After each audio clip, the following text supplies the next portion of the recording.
Hey guys, what is up? Welcome back to Prospect Nation 101. My name is Chris Robbins, and today I am joined by, Daniel Liegmann? and we are going to be doing a Lions off-season breakdown. So this is actually going to be the start of a series that we do on this channel. Hopefully, we're going to be doing these about an average of once a day. Maybe a couple days we'll have two so that we can get all of these in before free agency start. Um, But yeah, let's just get right into this. Obviously, Daniel and I are both Lions guys ourselves.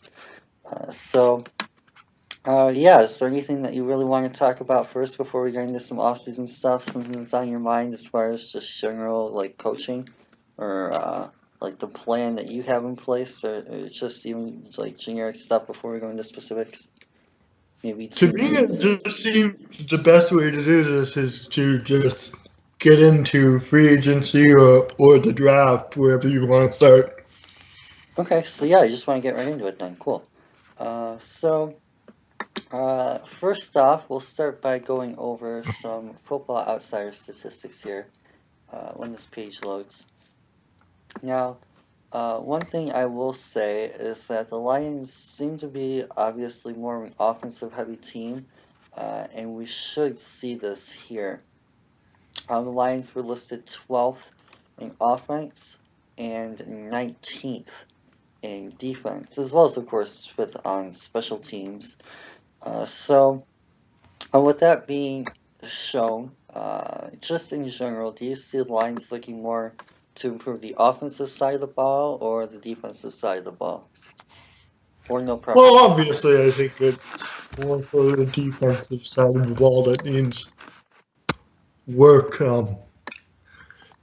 I think that the offense is mostly set outside of left guard and um, and running back to me. Um, but the defense requires a lot of work. So, yeah.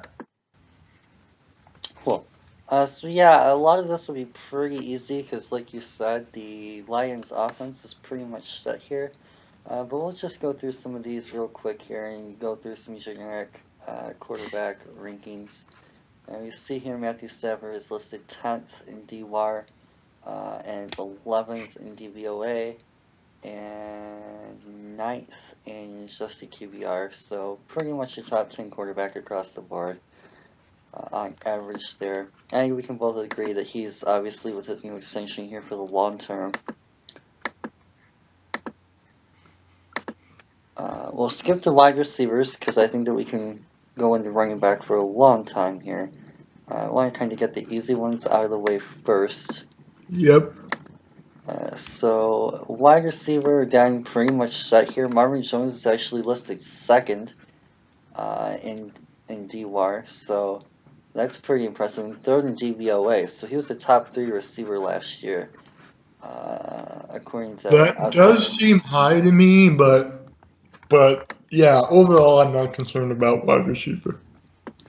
And another thing to mention too about Jones that made him so attractive last year is he led in yards per catch, which is probably the main reason why he's so high. And also he was easily the leader in tight window receptions as well. So he made a lot of contested catches and turned a lot of those contested catches into yards after the catch. So and also Golden Tate pretty high. He was the third best receiver on the NFL 1000. He graded out 17th, 17th, and 28th. It's a little low for DVOA, but still pretty solid nonetheless. Of course, the Lions are getting Galladay for a full year this year, hopefully. At least that's the plan going in. Tight end. What do you think about Eric Ebron? Just share your thoughts before we unveil the stats. Well, I have a nickname for Eric Ebron. It's Eric Enron because I think he's a fraud. That being said, I do think that he had a nice last half of the season. Up until that point, I was not at all on board with keeping Enron. Now at this point, I could go either way. So credit to Ebron. He's slowly turning around my personal outlook on him. So yeah, and we see here the averageness of his stats pretty much indicates what you would expect to see. 18th in DR, actually barely ahead of Fells, who was 19th. 25th in YAR and 19th in DVOA. Of course, Fells was 9th, in large part due to his blocking abilities, but he is a free agent. So it could be something to watch for there. Roberts didn't qualify, I don't believe. Yeah, he's not even listed, so he didn't play enough snaps last year. Now, with that being said, let's just start with the offensive line, because there's a little bit more agreement here, I foresee, between the two of us, as far as what we're looking for here. Yep. And based on these, you guys will see very, very quickly just how bad the Lions' offensive line was.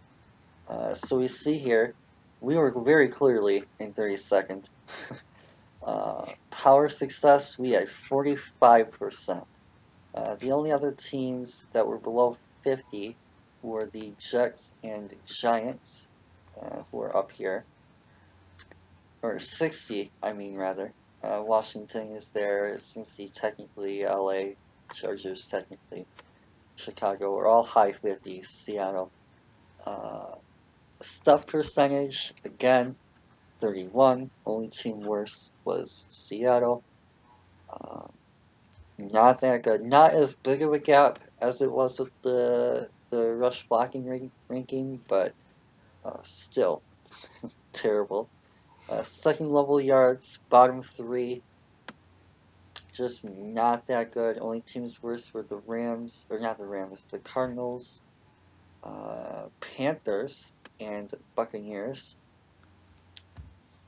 And open field yardage, we were 23rd. So still bottom 10.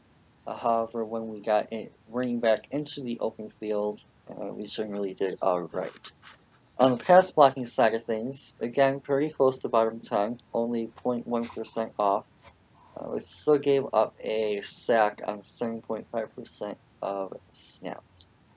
So, what are you really looking for from the offensive line?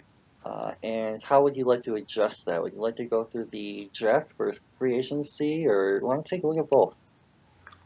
Well, Chris, I think that the offensive line is for the most part set, despite the rankings here.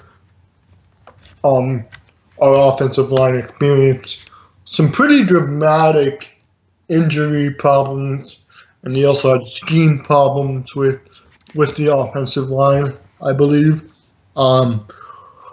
But to me, Decker is a good left tackle. I liked him last year. I liked him the year before last year. I still continue to like him moving forward. Glenn Glasgow, I could take or leave, but he's pretty average. He's a left guard / center. I don't think we're bringing Swanson back. Nope. So we can toss out Swanson. But with regards to free agent signings, with regards to Lang and Wagner, I do feel like they underperformed a little bit, but not enough for me to say that they are positions of need at this point. So really what I'm looking at is the left guard spot. Right now, Joe Dahl, I believe, is plugged in there. Maybe we want to look at something else.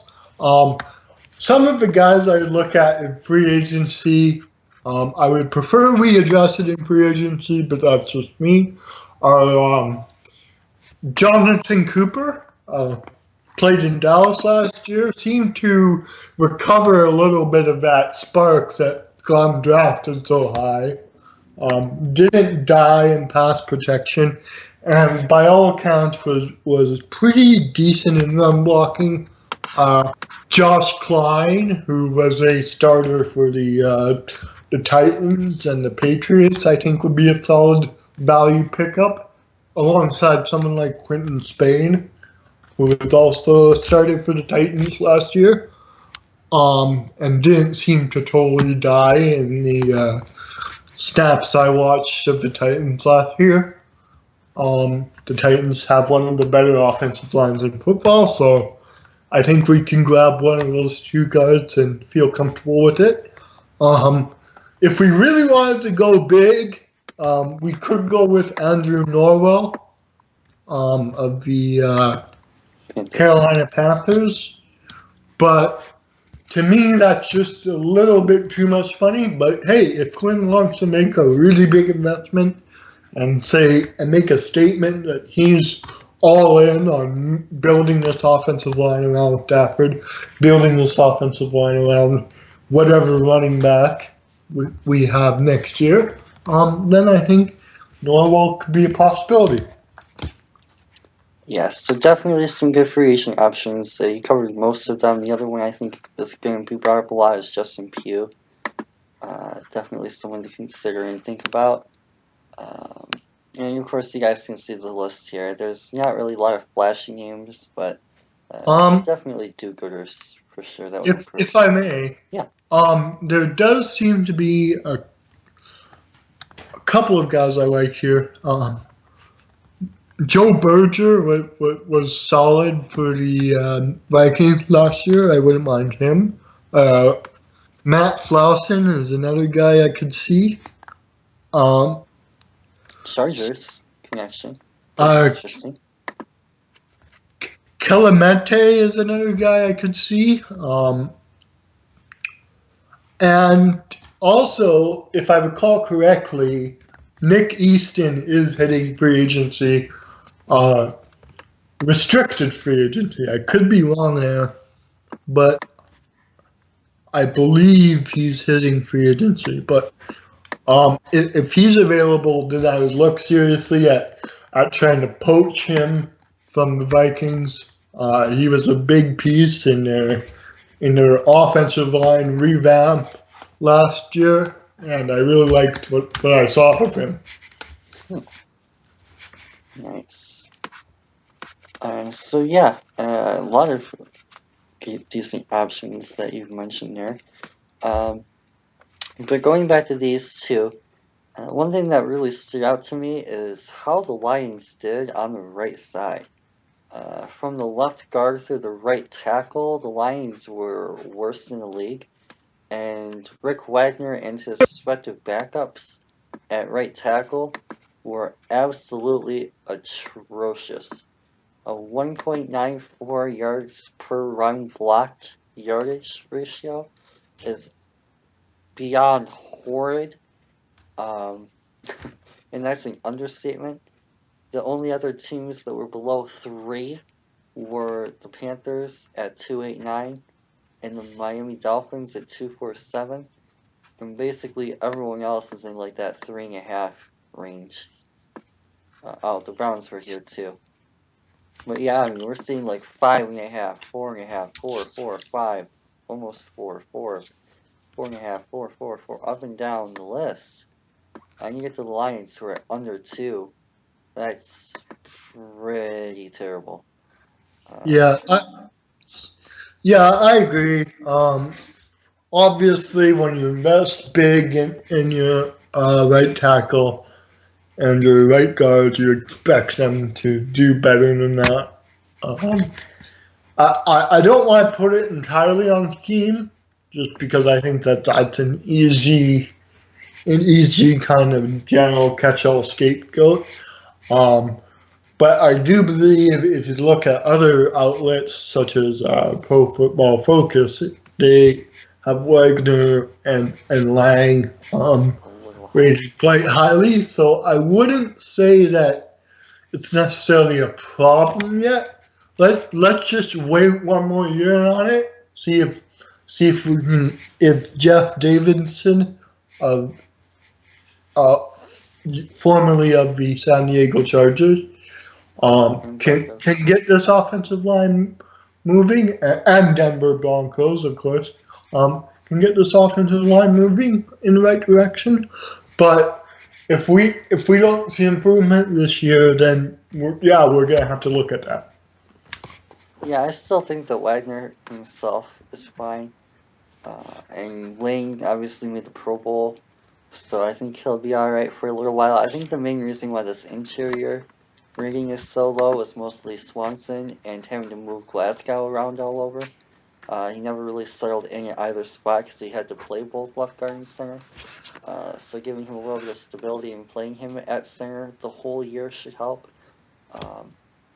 And then, of course, Lane was on the injury report basically to some degree, like literally every week.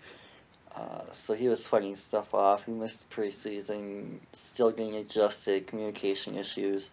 And then Wagner, of course, had his own fair share of injuries at the end of the year, I believe.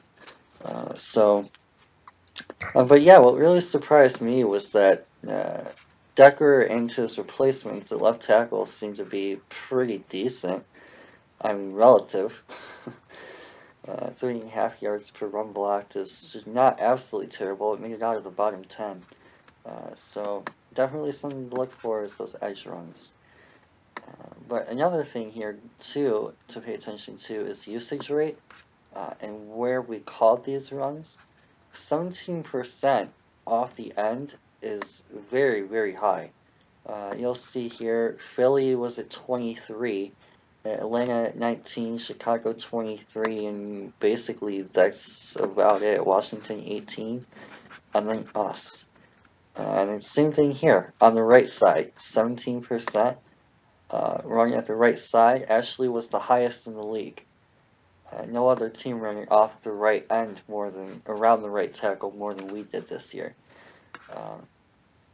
I mean, same thing even with the right tackle. 17% is also the highest in the league. So not only did we run it to the right end as the highest amount, but we also ran it off of Wagner the highest amount, which of course leads to the interior runs being the lowest. So what are your thoughts seeing that about adding, Atlanta was technically lower. But going back to the question, what are your thoughts about adding a interior rusher, more of a north-south guy, knowing that we are a team that has historically, or at least recently, run very, very heavily to the outside? I think that seems extraordinarily low to me. Like the amount of runs that we run inside. Yeah, 36% is wild compared to 54% average. Yeah, to me, like that's just a product of just how bad Swanson is as a run blocker.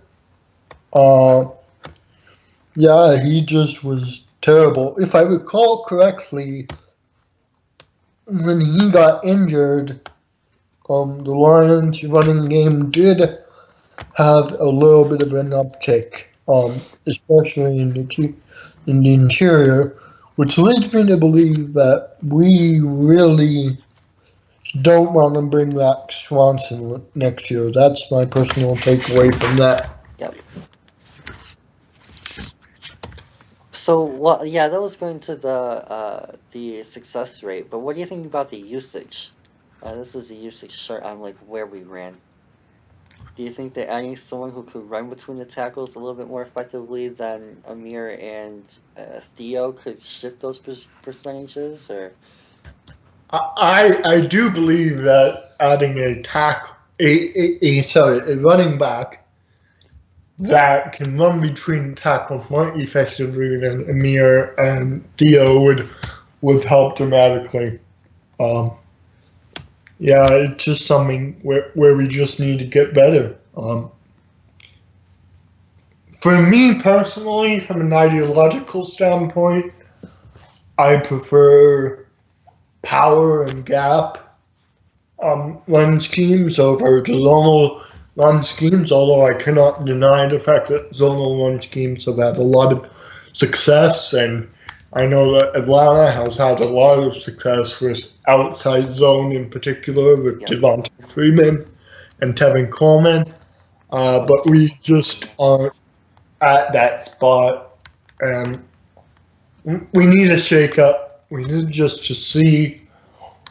I want to give this offensive line one more shot, barring Swanson and adding a left guard. I want to give it one more shot to gel. I want to give it one more shot to flourish under a different coaching staff and see what they can get out of it. For sure. Yeah, I agree. I don't think this offensive line is going anywhere. The only move that even next year we can make is if we wanted to cut Lane, or for whatever reason, if he falls off, maybe retires, or if Glasgow doesn't get brought back for some odd reason or another. Maybe he struggles next year.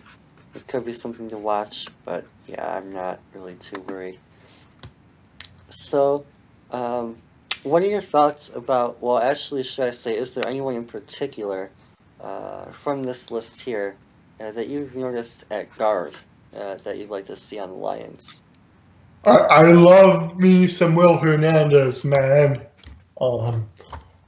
One thing that I really like about Will Hernandez is how he's able to just straight up beat down people, despite the fact that he had poor technique. And I'm just saying, wow, imagine if he got with an NFL coaching staff. He's just so naturally strong. He's just a natural mover, man. And I really like what I saw out of Will Hernandez. Quentin Nelson is obviously a tremendous guard prospect. I don't think we've seen anything like it since Zach Martin.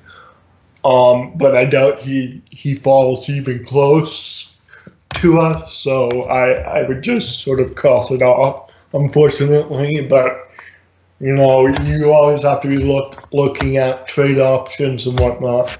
And if we were ever in a position where we could get Quentin Nelson, then that's fantastic. Overall, though, this guard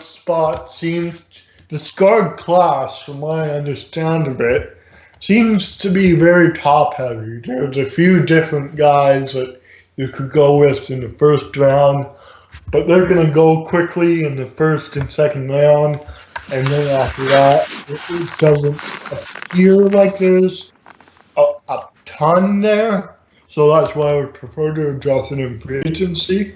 But hey, if we got someone like Will Hernandez or even Billy Price or Isaiah Wynn, then I take that as a win. Yeah, and yeah, Billy Price is technically listed as a center, because that is where he played last year. He did play guard as a fourth-year junior, so definitely another option you could throw in there. And another guy that you could throw in there too as well that we were talking about in the group chat earlier was Connor Williams, so definitely someone to watch there as well. As far as later round options go, I think one of the better options at guard is probably going to be Alex Kappa. I know a lot of people are high on him. In fact, some people, including Carson, actually view him as a tackle. I think he might be an interesting option for guard. Desmond Harrison's been getting some hype. I haven't personally watched him yet, but could be someone to pay attention to. And another guy that I personally happen to be very high on is Braden Smith from Auburn. Definitely another one of those guys who really fits that coin mold of versatility. Would immediately come in and be a day one starter as well. Yeah, you mentioned free agency, first round pick. Do you have a preferred method, judging by who might be available? Pardon? Do you have a preference as to how to fill the guard spot between free agency, first round pick, or late rounder? As to how to address the left guard spot, personally, my personal preference would be in free agency. To me, there are a few guys in free agency that are very good value options that I think we can get for fairly cheap and plug in, and they aren't going to die on us. Even if, in the absolute worst case scenario, in the darkest timeline, we go with Joe Dahl and we address the running back spot instead, um, that I would be okay with that. I wouldn't love it, no. To me, you gotta get someone in there that can at least compete with Dahl, make him earn the spot. But I could see a situation where Dahl is our left guard next year. Oh yeah, for sure. And the other thing too is, I mean, I very highly doubt, or at least I very highly hope, that all five of our starters aren't going to be injured again next year. If Decker's missing another 8 games, if Ling is on the or on the injury report every week, if Wagner has to hit IR again, not to mention, of course, possibility of having to start Dahl along with that, I mean, we're going to be screwed regardless. So, I mean, at this point, I don't think that there's a line that's going to be much worse than the one last year that we could put on the field. Kieran, Barkley, Cleary, Kaloa Matangi, Greg Robinson, I mean, those guys are hopefully all gone for good. Although I will say one thing, um, Brian Michalik, I Mahalik, believe yeah. is his name, Mihalik. He did all right. Mihalik was all right. I think that he at least didn't die in pass protection, and that's really what I think you can hope for a backup offensive tackle. So I appreciated that. Yeah, he definitely didn't hurt. I mean, especially compared to what Greg Robinson was doing outside the Arizona game. Uh, I mean, definitely someone we could bring back as a backup. I wouldn't mind that at all either. So, next up, we finish off the offense here with the running back position. So, I already know where you're going to be going with this. But outside of Darius Geis, is there anyone in particular that you could see the Lions adding? Maybe in free Well, agency or I draft? got a few guys that I like here. Are we talking free agency or the draft? Either one. Just whatever one. Just don't mix them up. I personally, my preference, even if we didn't go with Darius Geis, is to address running back in the draft. Yep. I just think that you don't want to be spending a ton of money on someone like a Le'Veon Bell. I think that there's value in the draft for running backs. Um, someone you've always liked is Ronald Jones II.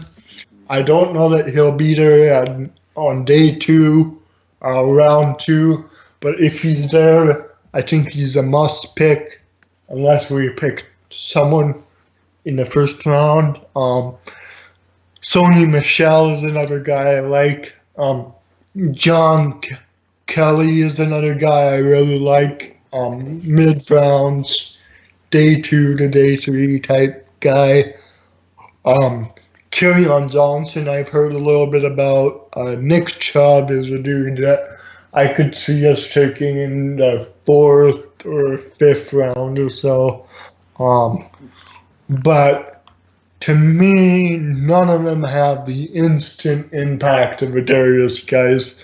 And I know, we discussed this a lot in the Facebook chat, but man, I just can't get over it. So yeah, that's basically who I would say are our top options right now. So while we're sticking with the draft, there's been a lot of talk about Saquon Barkley. I'm personally not the biggest fan of him. For those of you guys who didn't see that video, definitely go check that breakdown out as well. But yeah, I see a lot of issues there, and it seems like the media in general is starting to catch up. I just heard an article from Trevor Sikkema, one of the Buccaneers reporters today. He did a very interesting breakdown on Saquon and some of his issues, and why he might not be a fit at 7 for the Bucs. So if there is the chance that he does fall, what are your thoughts on Saquon in Detroit? Well, Chris, I think you and I have somewhat similar opinions on Saquon. Personally, I I love what Saquon brings to the table in terms of agility, in terms of elusiveness, in terms of big playability, but I do have question marks over whether or not he will consistently take the run lane that's open to him, or whether he'll always just try to bounce it outside, try to get the big play. Really, what I look for in a running back is more so power, especially line specific fit. I look for power. Um, and if that's not there, at least I look for decisiveness. To me, part of the problem with Barkley and part of the reason why I think he's overrated in the draft community is because he lacks decisiveness at Yeah. times. He sort of hesitates when he sees a hole and thinks, oh, well, maybe I can bounce this outside. Oh, maybe I could make a bigger play. Oh, maybe I don't want to do that. And that to me is like, it's a deal breaker for me with running backs. Obviously, Barkley's physical potential is really high. Um, I could see him honestly being LaShawn McCoy at the next level, Mm. but I could also see him being someone less good, like a Reggie Bush, and that to me, I've been through the Bush experience in Detroit. I'd rather not go down that road again. I mean, to be fair, he was the last running back here to have a 100-yard game, so that's still not the worst thing in the world. I mean, he did get to the Super Bowl with New Orleans, so Of course, of course. I yeah, don't think there's any chance that Saquon actually busts out of the league, um, because his physical ability and his elusiveness and his agility alone will get him snaps on an NFL field. But to me, he's just overrated. Personally, I prefer Geis over him. I know that that's probably not a popular opinion, but that's just my personal preference. yep, yeah, I agree with you. I have Geis and Ronald over Saquon. A couple other guys later on in the draft, outside the first round, to watch that hasn't already been mentioned are Akram Wadley from Iowa. Definitely someone who could be an interesting fit here. I was talking with some people in LDT who mentioned that he could run a nice three-cone time, and obviously the Lions place a heavy emphasis on the three-cone times for the combine. Everyone in everyone on the roster under Quinn's tenure has finished like under a specific three-cone time. I'd have to go back and find it. So definitely someone that we could be looking at. A lot of Lions fans, for some reason, are high on Royce Freeman. So he could be an interesting fit. Definitely a shotgun runner with big size, 235. Um, and a couple other sleeper options that are out there. Darrell Williams, very fun guy to watch. We're going to be doing a breakdown on him sometime soon. He was Geis's backup at LSU. Definitely interesting because he comes with a lower usage rate. But yet he still has some very productive runs. And one guy that my favorite Lions source out there, his name's Eric Schlitt from Lions Player, mentioned several times over, is Jalen Samuels from NC State. Could play fullback, wide receiver, tight end, or running back. So definitely a very interesting, fun, and versatile weapon there. So with that said, before we go into free agents, let's take a look at some of the highest runners in football last year, highest success runners in football last year. And a couple of names immediately pop out here. Alvin Kamara with his 44%, which is insane, especially for a third round rookie. And Dion Lewis at 27.5%, both far above Alex Collins, who finished in third. Is there anyone here that you kind of notice as I guess, a mold for what you want the Lions to build around? Is there any particular style that you're looking for? Like, I want someone to be like Alex Collins or be like Melvin Ingram. Um, to me, to me, the style I look for a running back is more so power oriented. I really like guys that run with power, that run with violence, that aren't afraid of contact. Um, I really liked Alex Collins when he came out of the draft. I was sad that we didn't take Alex Collins in the draft where he went. I think it was 2016. I could be wrong Yeah, though. that's right. Um, but so to and Deonta Foreman this year was a guy I was really high on. To me, I don't know if he's on there, but to me, that's the kind of mold that I like in running backs. Especially for the Lions, I feel like the Lions have oftentimes opted for speed and agility and elusiveness over power, over being able to power through contact, over being able to get short yardage situations.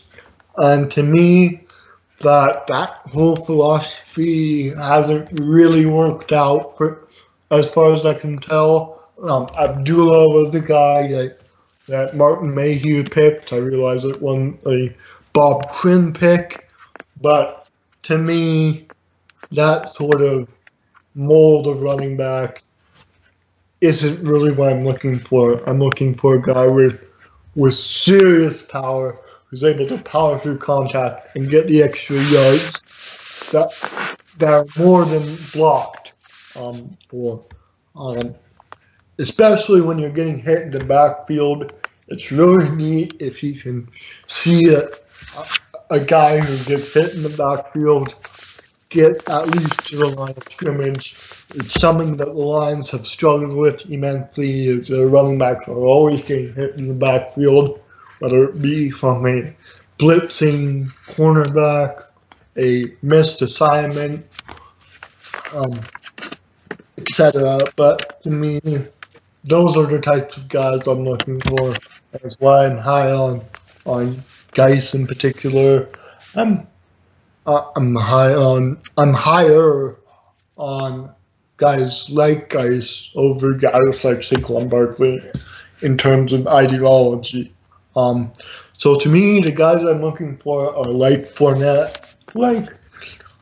like Alex Collins, and like Marshawn Lynch, etc. Maybe not that exact um, talent level, but someone in that mold. Oh, for sure. So speaking on that point, Tion Green actually was the Lions' best rusher last year. He finished with a 1.1 positive VOA. And now to give you an idea here, uh, relative to Amir, he finished with a negative 16. And Theo Riddick, I believe, is on here somewhere as well. I think him and Washington are both Ladarios. He finished at minus 11.4. And Dwayne Washington, who obviously I hate his guts, he finished with a minus 45. And even worse, a minus 48 DVOA. Which I believe is like a record for terribleness. Yeah, that is a very interesting point. But one thing that I will say, as far as guys that I'm actually looking to target here, I wouldn't mind a Dion Lewis type back, and we'll get into him with the free agent options. But yeah, I mean, a lot of these guys up here, you see, they have some combination of power, like the Lynches, the Fournettes, but there's also the fair share of elusive type backs, like Lewis, Kamara Hunt, Collins, etc. So could be something to note there as well that you don't necessarily, even though I asked you that question, it was just more of an opinion thing. It doesn't really have to follow a particular ideology or sense to have a very good strong back in the NFL. Of course, you always look at talent first, in my opinion. And then if you look at ideology second, but to me, the mold of player that I'm looking for right now would be closer to an Alex Collins than it would be, say, a Dion Lewis. But, I understand that you really like Dion Lewis. And so we'll get into him when we get into him. Are we ready to do that? Yeah, so here's the list of free agents here. We'll start by talking about Le'Veon, because I think that that's going to be one of the more interesting topics here. Do you think, obviously they have him listed at 12, but he's going to make a lot more than that. Do you think the paying of like $15 million for a guy like Le'Veon at this point is worth it? To me, Le'Veon is not the right fit for the Lions. Obviously, he has a massive contract, which means he wouldn't be great in terms of value. But he's obviously a top 3 running back in the NFL, in my opinion, in terms of skill set, in terms of what he brings to the table. To me, if I'm a team like, say, the New York Jets, where I need that franchise guy, where I need someone that can just do it all for me, then I look at a Le'Veon Bell. But to me, Le'Veon Bell would be a great addition to Detroit, but I don't know that he's the right kind of fit and the right kind of value for what we're looking for here. To me, we should be looking at something that's less expensive and allows us to free up more resources for our defense. And so I would say I would keep Le'Veon in the discussion. I would definitely have his agent in my contacts list, so to speak, and text him every once in a while, like, "Hey, what's the deal with Le'Veon?" And then, of course, if we can get him on a deal, if we can get him on a big, like, 1-year deal, I would look at that. Like, Ooh. there are variants of the future that I can see with Le'Veon in them, but I don't know that they're all that common. So that's what I would say for that. Yeah, the one thing that really worries me about Le'Veon is that almost his whole career he's been behind a very strong blocking offensive line and a very unique scheme that really emphasizes and allows him to use his patience for his own benefit. Whereas in Detroit, he would probably be getting hit in the backfield a lot more often. So, should he have to come here, I'm a little bit iffy on his style working here, considering the pick graded out as a top 5 to 10 offensive line in the league, and we graded out easily and dead last. Again, injuries factor in there, but it's just something to pay attention to, because even then, we still don't have a great blocking O-line. Our offensive line is more of a pass blocking line to begin with. So, a couple other interesting guys here. Justin Rogers from the Detroit News mentioned Isaiah Crowell, who actually had a pretty good year behind Cleveland's very strong offensive line. Thoughts on maybe that fit? How do you think that he's a potential option? A little bit more value. You talked about getting value out of the spot. To me, Crowell is a guy that could be looking at a decent sized contract next year. Just because he was very productive in Cleveland, despite the fact that Cleveland is a dumpster fire and Cleveland is just, there's just nothing good ever comes out of Cleveland, and so the few gems that do come out of Cleveland, you want to jump on that. To me, Crowell's a guy where you look at him and you see if you can get him at a minimum, at a sort of like mid-tier-ish contract. But to me, he's not that difference maker. He's not that guy that's going to be really looking at getting a lot of yards for you that aren't blocked. He was behind a very good and underrated Browns offensive line with the likes of Zeitler, Thomas, and etc. To me, he's a guy that you look at and you try to see if you can get him on a decent deal.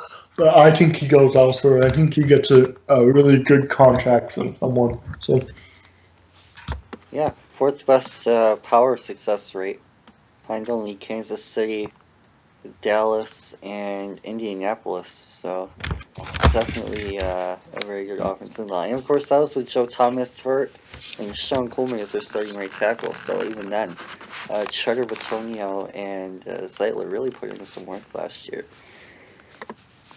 And then a couple more guys that were mentioned, Dion Lewis, LeGarrette Blount, and Carlos Hyde. Apparently the Lions tried to trade Eric Ebron for last season. Any one of those three guys really stick out to you that you'd like? well, I know you really like Dion Lewis. Yeah. But to me, LeGarrette Blount, I wanted him last year. I still continue to want him. I think he would be a great fit for Detroit. My only question is the fact that he has a lot of mileage on his leg spoil. He was a bell cow back in New England, and then obviously I think he was a big part of the Phillies running game alongside Jay Ajayi. So to me, the best option there is Carlos Hyde. I don't know how much he has left, or if injuries have at all slowed him down.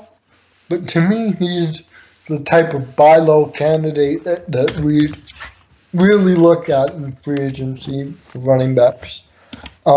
Jeremy Hill is a guy who has seemingly regressed every year since his rookie year. He's a guy I'd be willing to take a flyer on, but not much else.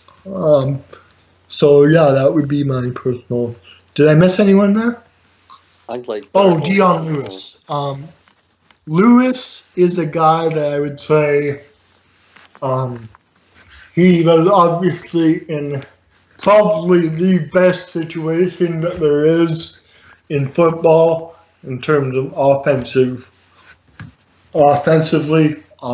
He has a ton of weapons that take a ton of pressure off him and a ton of attention off him, and he's behind a very rock solid New England offensive line, which in my opinion is better run blocking than it is pass blocking. Yeah.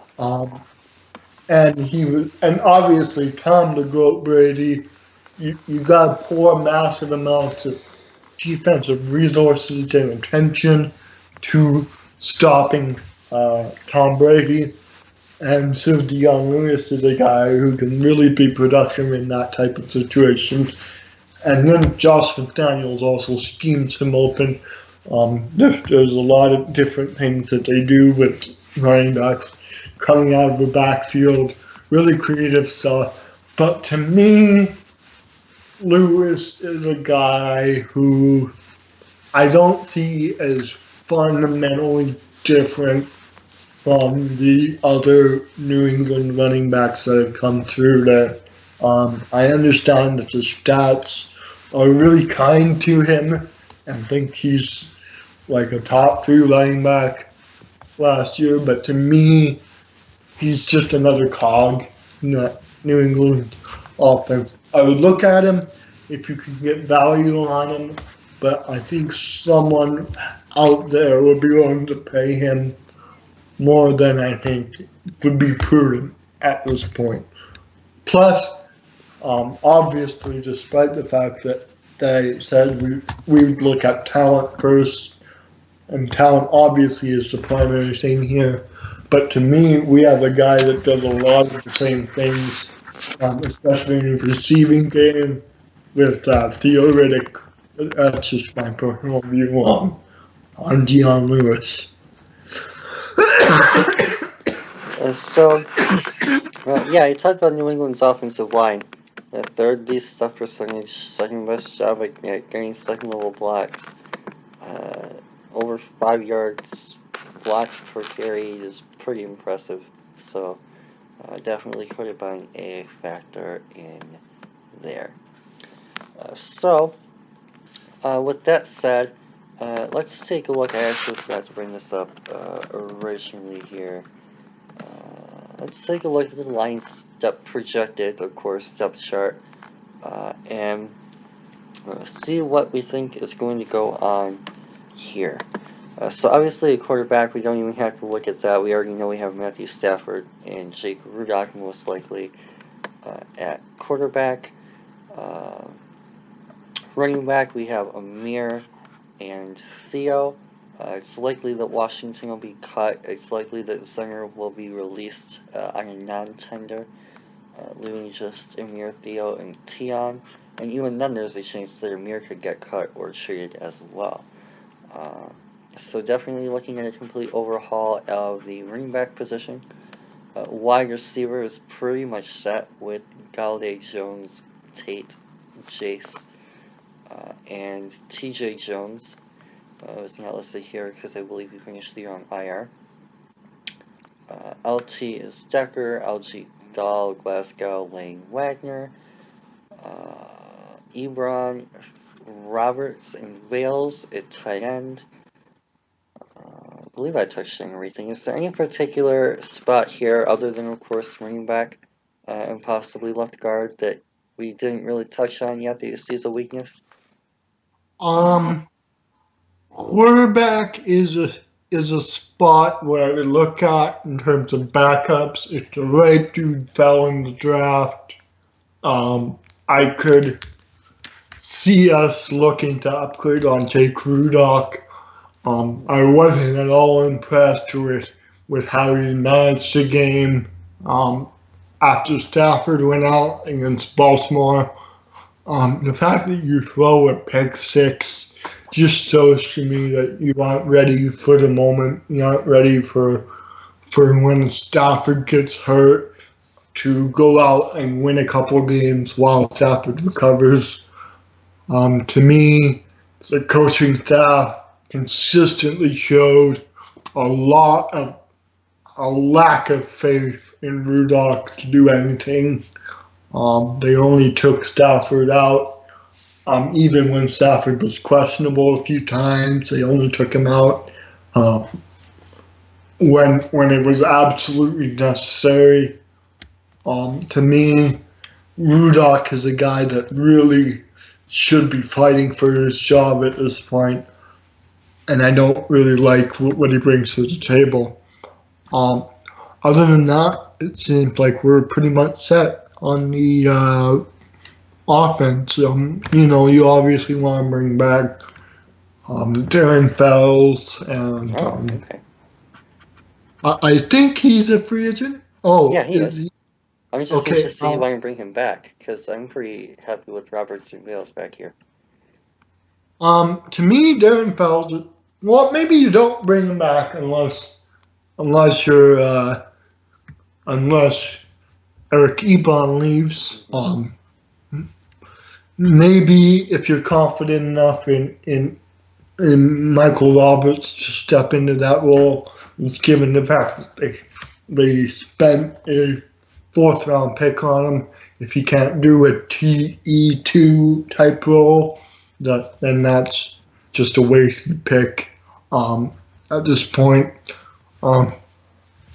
But to me, outside of potentially a backup center / backup offensive guard that we could bring in, UDFA or something like that, I see this as being pretty complete. Yeah, and I think that we both pretty much see. And I think that the rest of the NFL and a lot of Lions fans are pretty happy with the offense for the most part outside of that rushing attack. So just overall, in summary of the offense, if you could add, we'll say 2 players through the draft or free agency, obviously not both first rounders. What 2 guys would you pick to add to this team to kind of finish off this offense? What 2 guards am I picking in free No, which 2 agency? guys? Like in free Which two agency, the guys? draft, as long as they're both not first round picks. Okay. So first and second rounder, first In rounder free terms of the agent. draft or in terms of the free agent market? So you can pick a first rounder, a second rounder, a first rounder, a day 3 guy, a first rounder, and a free agent, 2 free agents, whoever you want, as Um, long as they're both not first round pick, or as long as both of them aren't first round picks. okay. To me, I look at Jonathan Cooper as a guy I want to bring in, and then I probably look at a Luke Falk if he falls down draft boards, which I do think he will. I don't think he'll have the arm to impress the scouts at the combine or wow people with his ability in shorts. Um, and I would seriously consider him if he fell down to like the 5th round or so. Maybe that's unrealistic, but he's another guy I would consider bringing in. Running back. I forgot running back. Cancel out the Luke Falk No, you're good. selection. I said 2 or 3. I'll give you another one. Pardon? Cancel out the Luke Falk selection, and I think I would take someone like a Darius Geis. If you don't want to do that in the first round, then I think you're looking at a Kerryon Johnson, a Shawnee Michel, a Ronald Jones II in the second round. But that would be my personal thoughts on how we can sort of manage the offense back to where we want it to be. Interesting. I like that Luke Falk pick. Very nice. Very creative. A lot of the talk is been around Kyle Lauletta, so interesting to hear Falk. Yeah, for me, I think you're pretty much knowing where I'm going to go with this already. My 2 guys are going to be at left guard. I want to see Andrew Norwell. Running back, of course, I'm going to say Ronald Jones. I think those guys would really get us a top-tier offense next year right off the bat. Obviously, I would, at this point, just let Fells go. I think wide receivers fine. Offensive line otherwise is literally great if we can avoid injuries. Quarterback, not really concerned. Yeah. So, yeah, that's our thoughts on the offensive side. Let's move on here to the defense. We're going to start here with, let's see what they have here to start with. They have defensive line in one category. This should be fun. Oh boy. Obviously, the defensive line was pretty unanimously, easily the worst unit, outside of maybe offensive line of the Lions last year. And you can pretty much see that here. Lions were 25th. Surprisingly, we were 11th in power. That's pretty interesting, but we were 29th in sub percentage. And 24 at, no, wait, no, that's blocking. No, it's not. That's D-line. Yeah. And 24th at preventing second level runs. I'm going to assume it that way. 13th at stopping runs in the open field. So pretty good open field tackling. And we had the 22nd lowest pressure, or 22nd best pressure rate. So we were bottom 10 in pressures and sacks.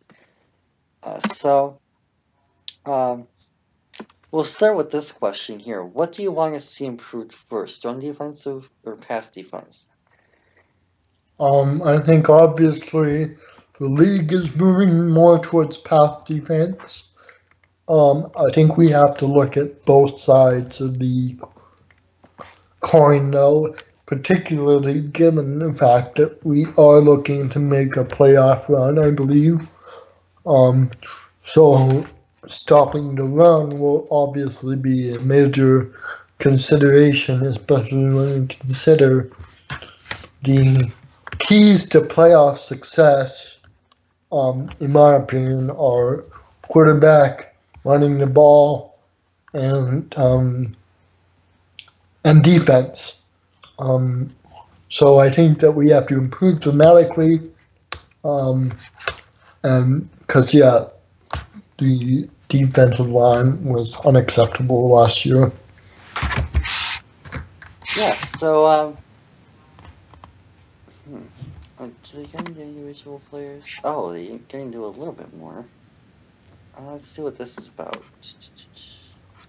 Only 5 Russians, okay, so this is when the other team runs at a specific player, how good you are against that player. So, for example, if it says left tackle, that would generally be the right end that matches up there.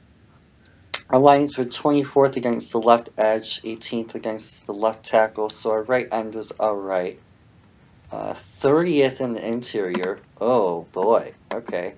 8th against the right tackle, so definitely high praise for Zettel, finishing top 10.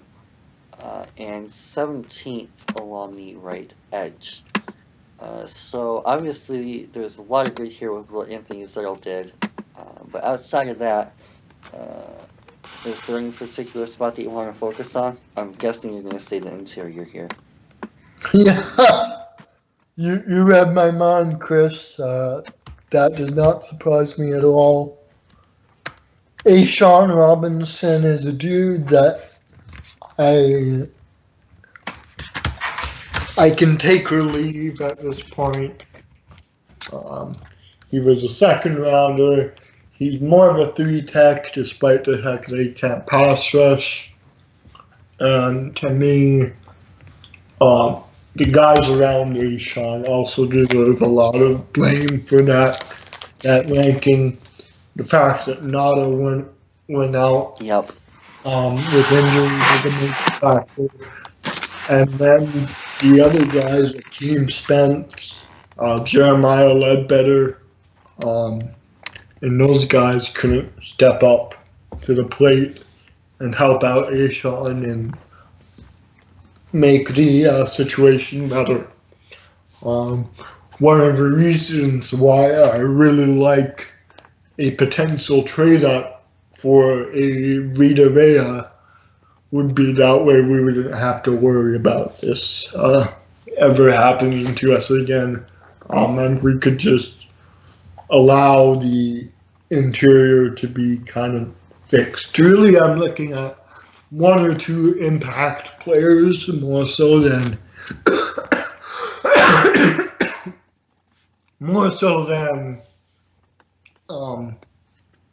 depth.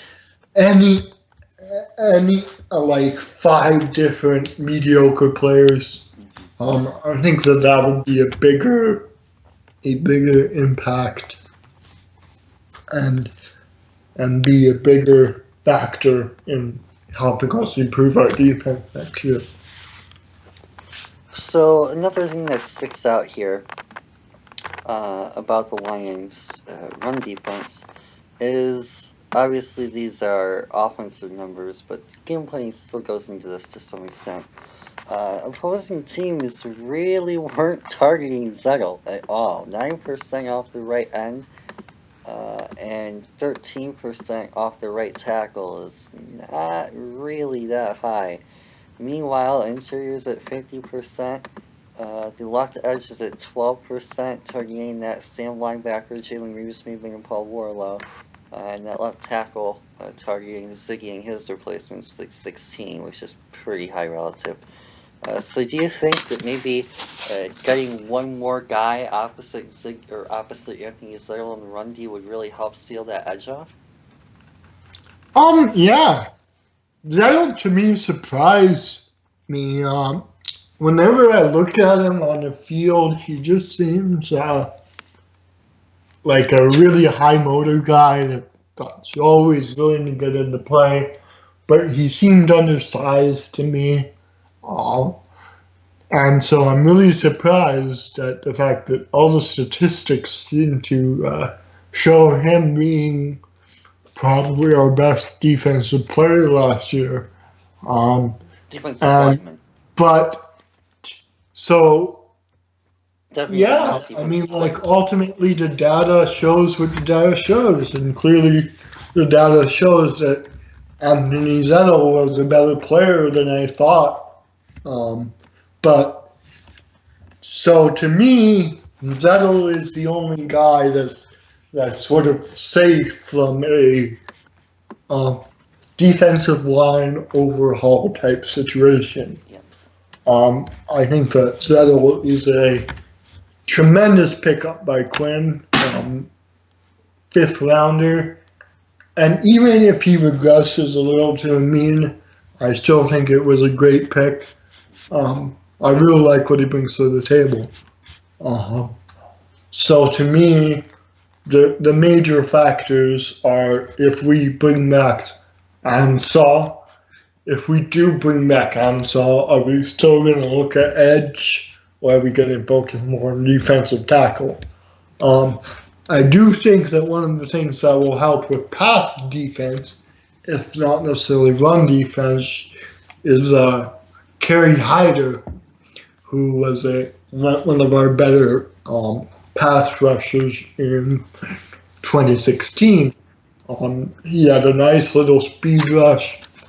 Opponents on the inside couldn't handle him in pass rushing situations. So that would be one dude I would have some optimism for, but not necessarily rely on. So that would be something that I would look out for. Nice. Yeah, and I think that the one reason why a lot of people seem to sleep on Zettel is basically what you say. He's not really a flashy dude. Doesn't really get a ton of sacks. He did have 6.5, which is pretty decent, top 50. But he's more that stereotypical Patriots type of guy. I mean, we always talk about how Quinn has been trying to build this toward the Patriot model, and will be doing so even more so now with Patricia.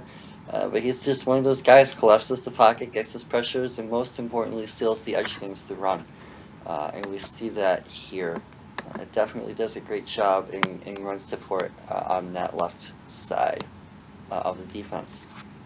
So, um, one thing that I want to get back to here a little bit, and this may be going a little bit ahead of ourselves, but just while I'm on this page, is second level runs.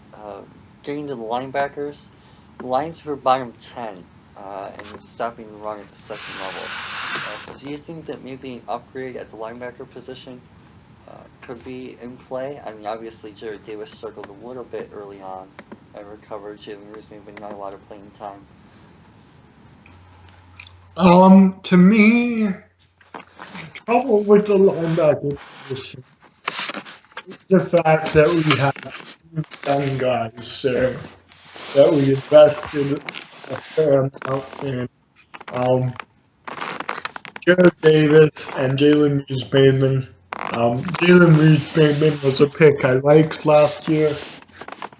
He seemed a little lost at times, but he definitely seemed to find his bearings later on towards the season.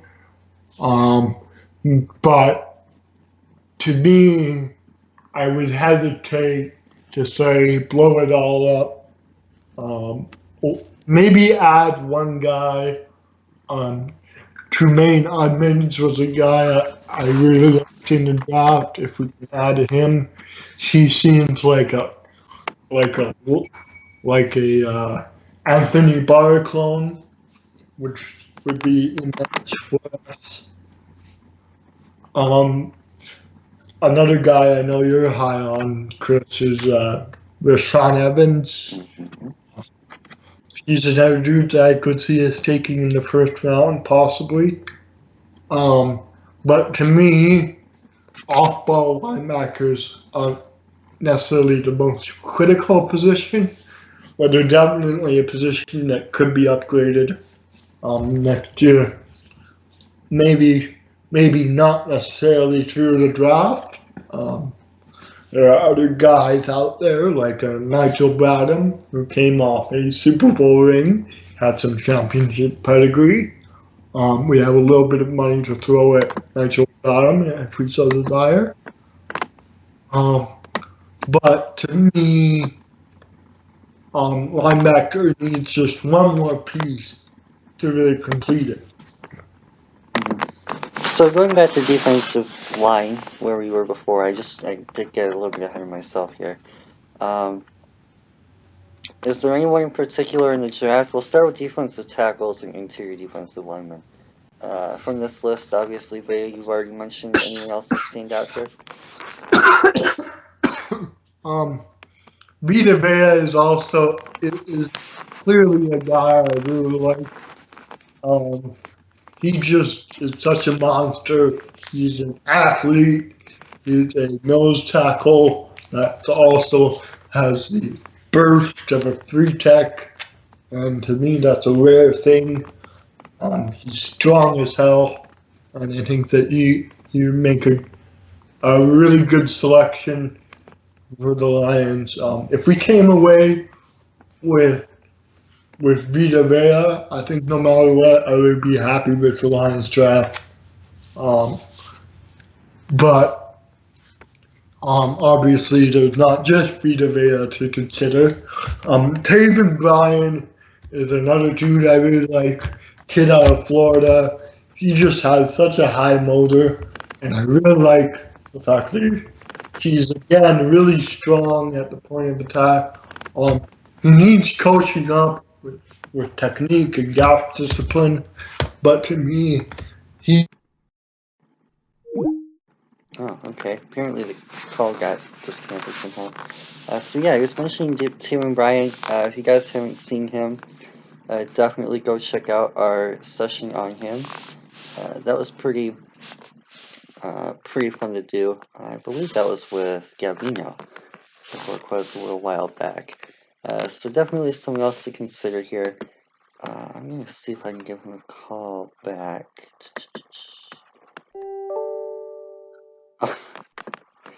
You're fine. Yeah, another guy that you guys know I'm high on, he'll probably mention this when he gets back in here, is Mo Hurst, the lineman from Michigan. He's definitely someone who could play a role here in being impact. I really like what I saw from him in the breakdown I did, both with Lucas and by myself. He could definitely be someone to keep an eye on as well. If you guys are looking for someone else. So, yeah, a couple other guys that grew up. I guess I must have accidentally hit a key. You're good. You're good. I was just talking about Maurice Hurst and finishing up your thing about Taven Bryan. So what are your thoughts on Hurst? DT from Michigan. Taven Bryan, yeah. Really high motor guy. Oh. Really, just a guy that I really like from my perspective. He's a hungry guy. He seems to be really strong at the point of attack, and I really like what I see from him. I think he has some burst as well, which would also really help. But he's a raw dude, but I think we can coach him up. Mo Hurst, I understand you're high on Mo Hurst, but to me, Mo Hurst is a guy that hasn't quite jumped off the screen yet for me. He just kind of seems like he blends in. It's just kind of another guy on that Michigan defensive line. Given the fact that you're a Michigan fan, I think that you can talk about Mo Hurst more than I can. But to me, I'm sort of iffy on him. right now. So Now, what you said is actually exactly what I'm thinking, and that's that he seems like he's just another guy on that defensive line. But doesn't that kind of symbolize or resemble what we just mentioned with Anthony Zettel in a way? yeah. I guess you could say that. He seems like just another guy on that defensive line, but what's so special about him is that he does everything that he needs to do. He's the guy who gets those third and short stops, who redirects the run to the opposite side, who really gets collapses the pocket and pushes pressure. May not get the sack, similar to Zettel, he'll get you a couple, but may not finish them all. But what he really does is he makes that impact. He attracts the double teams. He collapses the pocket. He makes those third down plays. So I think that that's part of the reason why I'm so attracted to him as a prospect, is because he does all those small things so well. Yeah, that's a fair point. And again, I haven't watched a ton more research. Ju- but just from what I've seen, there just doesn't seem to be a lot to him. But obviously, you would know more than I, given the fact that you're a Michigan fan and that you've seen every Michigan game. And so I defer to your superior credibility on that subject. So yeah, obviously, again, if you guys haven't seen that breakdown yet, definitely. The second part was a lot of fun to break down the Michigan State game, which was probably one of the best games I've seen from any prospect, along with Ron Jones for Stanford. Those two games were ridiculous. Yeah, and the next up we'll move to edge. Part of why I asked you about linebackers earlier, in case we got a couple of 3-4 outside linebackers in the edge area here. Anyone here that stick out? Obviously, Chubb is probably going to go a little too high for us, but Um, Sorry, what are we looking at? these are edge guys, so generally they'll be 4-3 defensive ends or 3-4 OLBs. Um, yeah, there were a few guys that I liked. Rashawn Evans, Oh, he's Tremaine. listed in pure linebacker. I'm talking about on this list. Pardon? He's listed as a pure linebacker. We'll get into them in a minute. I'm talking about these guys, the edges. Oh, edges. There were a few guys that I liked in this edge class. Not a whole lot, especially not day one. I think that the only real guy that I could see as being a day one type guy that's an instant pick for us would be Bradley Chubb, but I think obviously he's going way too high for us. Yep. So I don't put him into consideration. Marcus Davenport is a guy I would look at, but only in the second round. To me, he's just so raw. He's got a lot of technique stuff that he needs to work on, and but he's a guy with a lot of motor, with a lot of with a lot of violence and a lot of strength, obviously. So I would look at him. Um, Another guy I would look at is Duke Ejiofor. Um, he's another guy that I would throw out there as a guy that we could look at in day two. Sam Hubbard was an interesting name that I saw. To me, I haven't looked in depth at this edge class yet, but to me, there doesn't seem to be a whole lot there, especially not in day one. In day two or day three, maybe there's more. I don't know about that. Yeah, so you touched on a couple of the key guys that we're actually going to be taking a look at pretty soon. GF4, unfortunately, did suffer a torn labrum, so he won't be able to participate until the regular season. He's going to be missing out on OTAs, training camp, combine, pre-jack, all that stuff. So his stock will probably fall quite a bit due to the injury. Davenport, of course, is going to have a really nice showing in Indy. Though he did have a nice Senior Bowl, had a couple of sacks, a forced fumble. I believe he had like a deflected interception or something like that too. So he definitely made his impact. I think that he could be a first round type guy. Um, Landry, of course, we all have gone over this a few times, but Pascal Loney is the Lions DC, so we'll probably hear a few Landry connections. Lions obviously got the defensive line coach from UTSA, so Davenport's an option. He also worked hard to get Deron Payne to commit to Alabama, so he could be an option. And apparently he has strong connections with LSU. His alma mater LSU, and he has connections to those guys over there. So apparently Arden Key could be an option. Uh, as for my personal preferences, funny enough, we haven't even mentioned those guys yet, and they're probably the three best options that we haven't mentioned yet.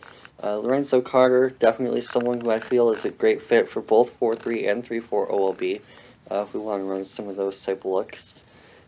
Jeff Holland, I heard about a lot from Panthers fans who live down there. He could be a fun watch for sure. Definitely make an impact on the Auburn defense.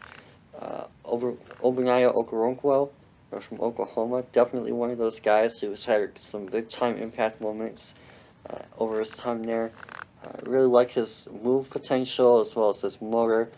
Definitely plays through the whistle. Ushiri Nwosu.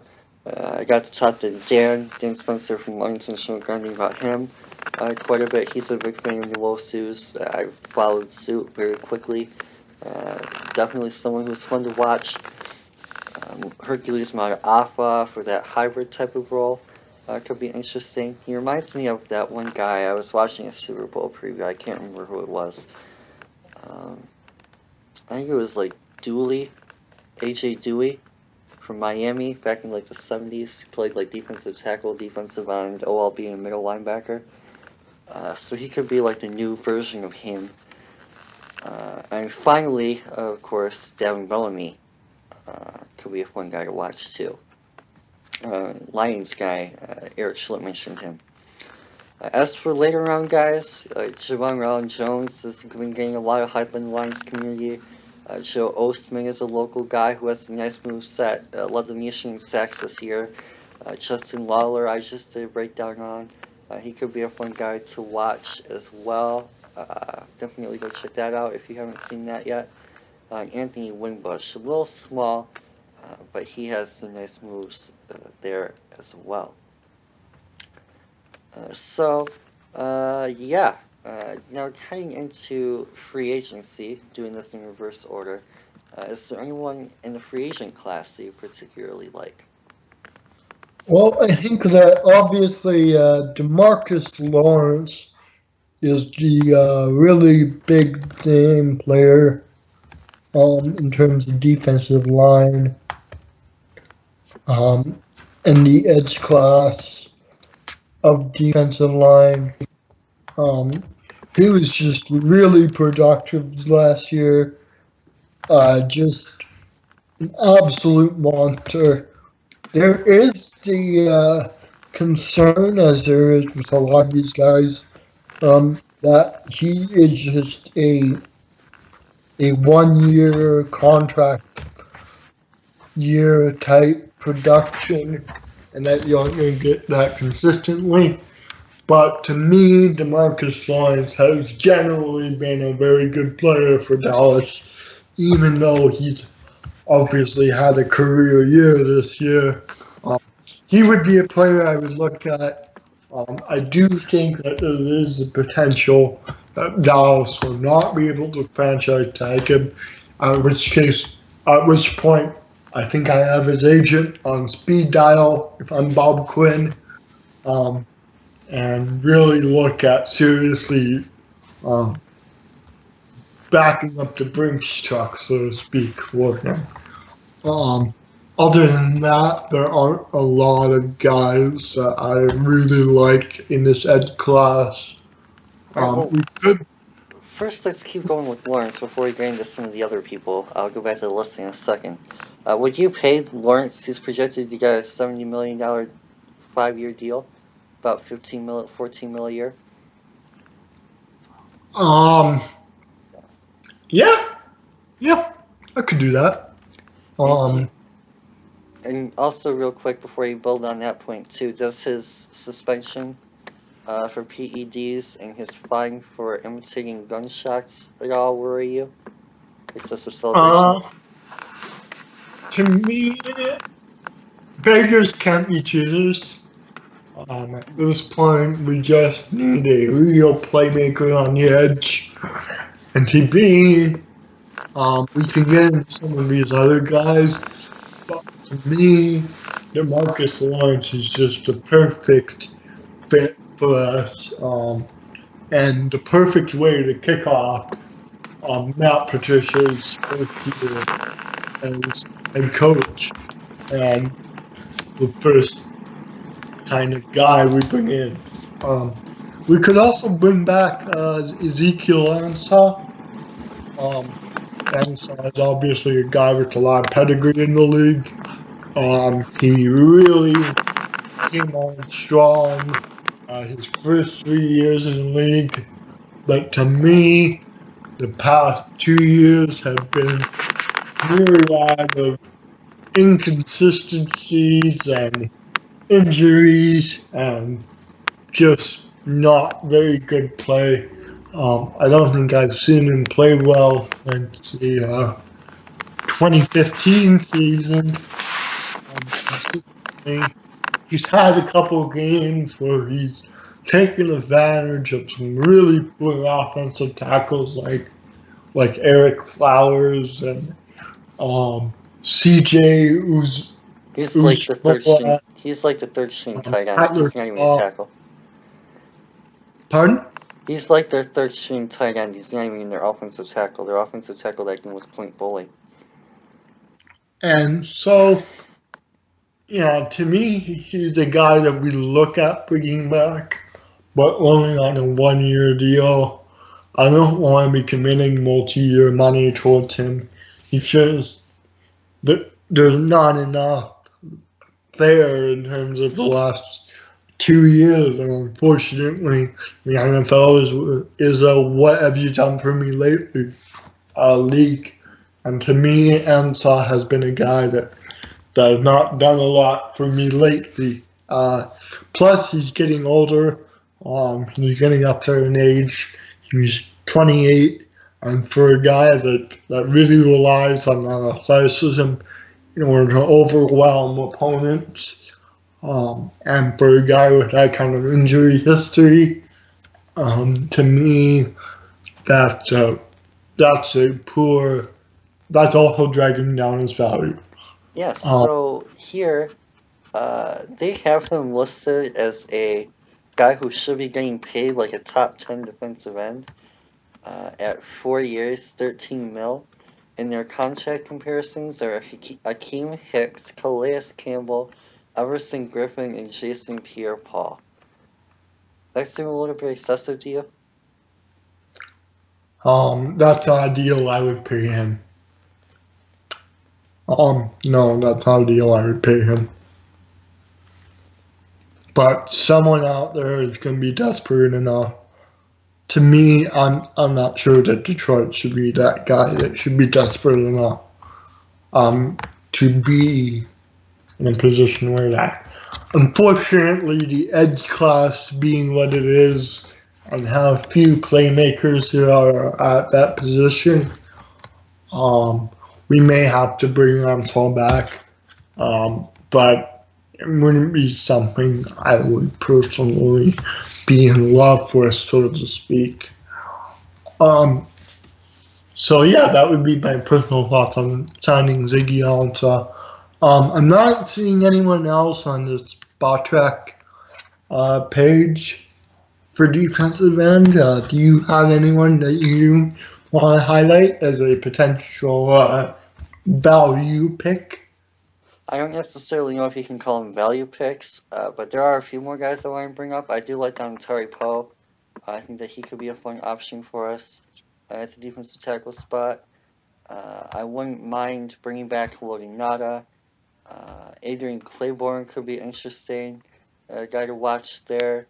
Sheldon Richardson with his versatility, able to play 3-4 end, 4-3 DT, could be something to watch. I know that some Lions sources have been talking of Alex Okafor lately. Kind of fell off a little bit this year because of Cam Jordan's dominance. A little bit more of an under the radar value type guy like you were talking about. So he could be someone to take a look at. Outside of that, I mean, there's obviously a couple names you could talk about here, like Coney Ely, that could make an impact. But even Tony Ely failed with the Patriots, man. I don't know if I want that kind of guy. And when you fail with the Patriots or take you on as a reclamation project, that's usually not a good sign. But yeah, to me, the defensive tackle class in free agency is actually kind of good. I do like, I'm not sure if you brought him up yet, but Kyle Williams from Buffalo is a good guy. I would really like us to take a look at him. Really good, solid 3-tech option. If we could get him on a 1-year deal with a fair amount of money up front, I think that would be a good pickup. And yeah, I just agree with you that Don Terry Poe and the like are also good pickup. Another guy that I really want to take a look at is Mo Wilkerson. I understand that it hasn't really worked out for him in New York. But I think that with a better organization around him, with a better culture around him, I think he would be a guy that I would seriously look at trading for or getting if he gets cut. But that would be my only other guy that I would look at. Yeah, it's definitely a pretty interesting list there for sure. So before we move on to linebackers here, let's go back to what we mentioned with the offense. So this target defensive line specifically here. Is there, if you can only get like 1 or 2 guys in this free agency class, obviously both not first rounders, which 2 guys would you say, 1 defensive tackle probably and 1 end probably, that you would like to get the most? Man, I can't get off the fact that I really liked Marcus Lawrence. I think he would be a great fit here. And so, in the spirit of being unrealistic and shooting for the moon, I'm going to say DeMarcus Lawrence and Kyle Williams would be the 2 guys that I would look at seriously. But at that point, we have a line of Zettel, Williams, Ashawn, and DeMarcus Lawrence, which I think is a major upgrade from where we were, and I would not be. I don't think we can do much better than that. Oh, for sure. Yeah, I'm actually gonna kind of flip it here a little bit. I'm obviously gonna guess that Chubb is unattainable here. I'm gonna go with, even though he's technically more of a edge like 3-4 OLB type, I'll say Uchenna Nwosu is one of my guys, as well as Dontari Poe. I really think that Poe, especially in a hybrid scheme where he plays nose and 1 tech, could be a pretty fun guy to watch. And he really showed that in a rotational setting in Atlanta. Didn't really get overused a lot last year, so he's going to be pretty fresh in this coming year. So, yeah, with that said, unless there's anything else you want to add, we can move on to linebackers. Yeah, let's move on to the linebackers. Cool. So, yeah, we already talked a little bit here about the second level ranking. We're bottom 10, but not too terrible. What are your thoughts on Jared and Jalen Reese-Maybin and Davis going forward? And do you think that there's the potential that we really get another guy behind them? Or do you really just want to worry about that third linebacker spot? To me, the more I think about it, the more I think that we should invest most of our resources on the defensive line. Just because there's so few options there, especially in free agency, especially on the edge. Um, but if we looked at linebacker, there's a couple names that I'll bring up in free agency. Since we've already talked a little bit about linebacker in the draft earlier. Paul Podlesny is the guy I would be interested in. Um, he's a little old, coming out of Jacksonville. He doesn't really do a man coverage type thing. But he's a guy I look at as a run stuffer, as a veteran presence, as a guy that can really help this team in terms of being the third linebacker and being a real mentor for Jalen Reese-Maybin and Jared Davis, just as he was for the likes of Miles Jack and Telvin Smith at Jacksonville. So he would be a guy I would look at. I would potentially look at bringing back Whitehead.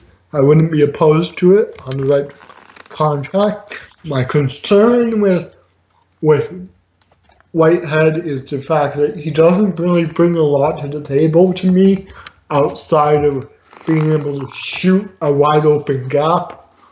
He's very good at getting into those gaps quickly and being able to shoot the gap and make the play. But to me, there's just a lot of holes in his game. He gets washed out by his blockers easily. He's poor in coverage, both in man and in zone. And to me, there's a lot of holes in his game. Another dude I would look at is Nigel Bradham from Philadelphia, fairly young. Has a lot of competency in a lot of different areas. And I like what he brings to the table. Looking at the Spot Track page for inside linebacker now.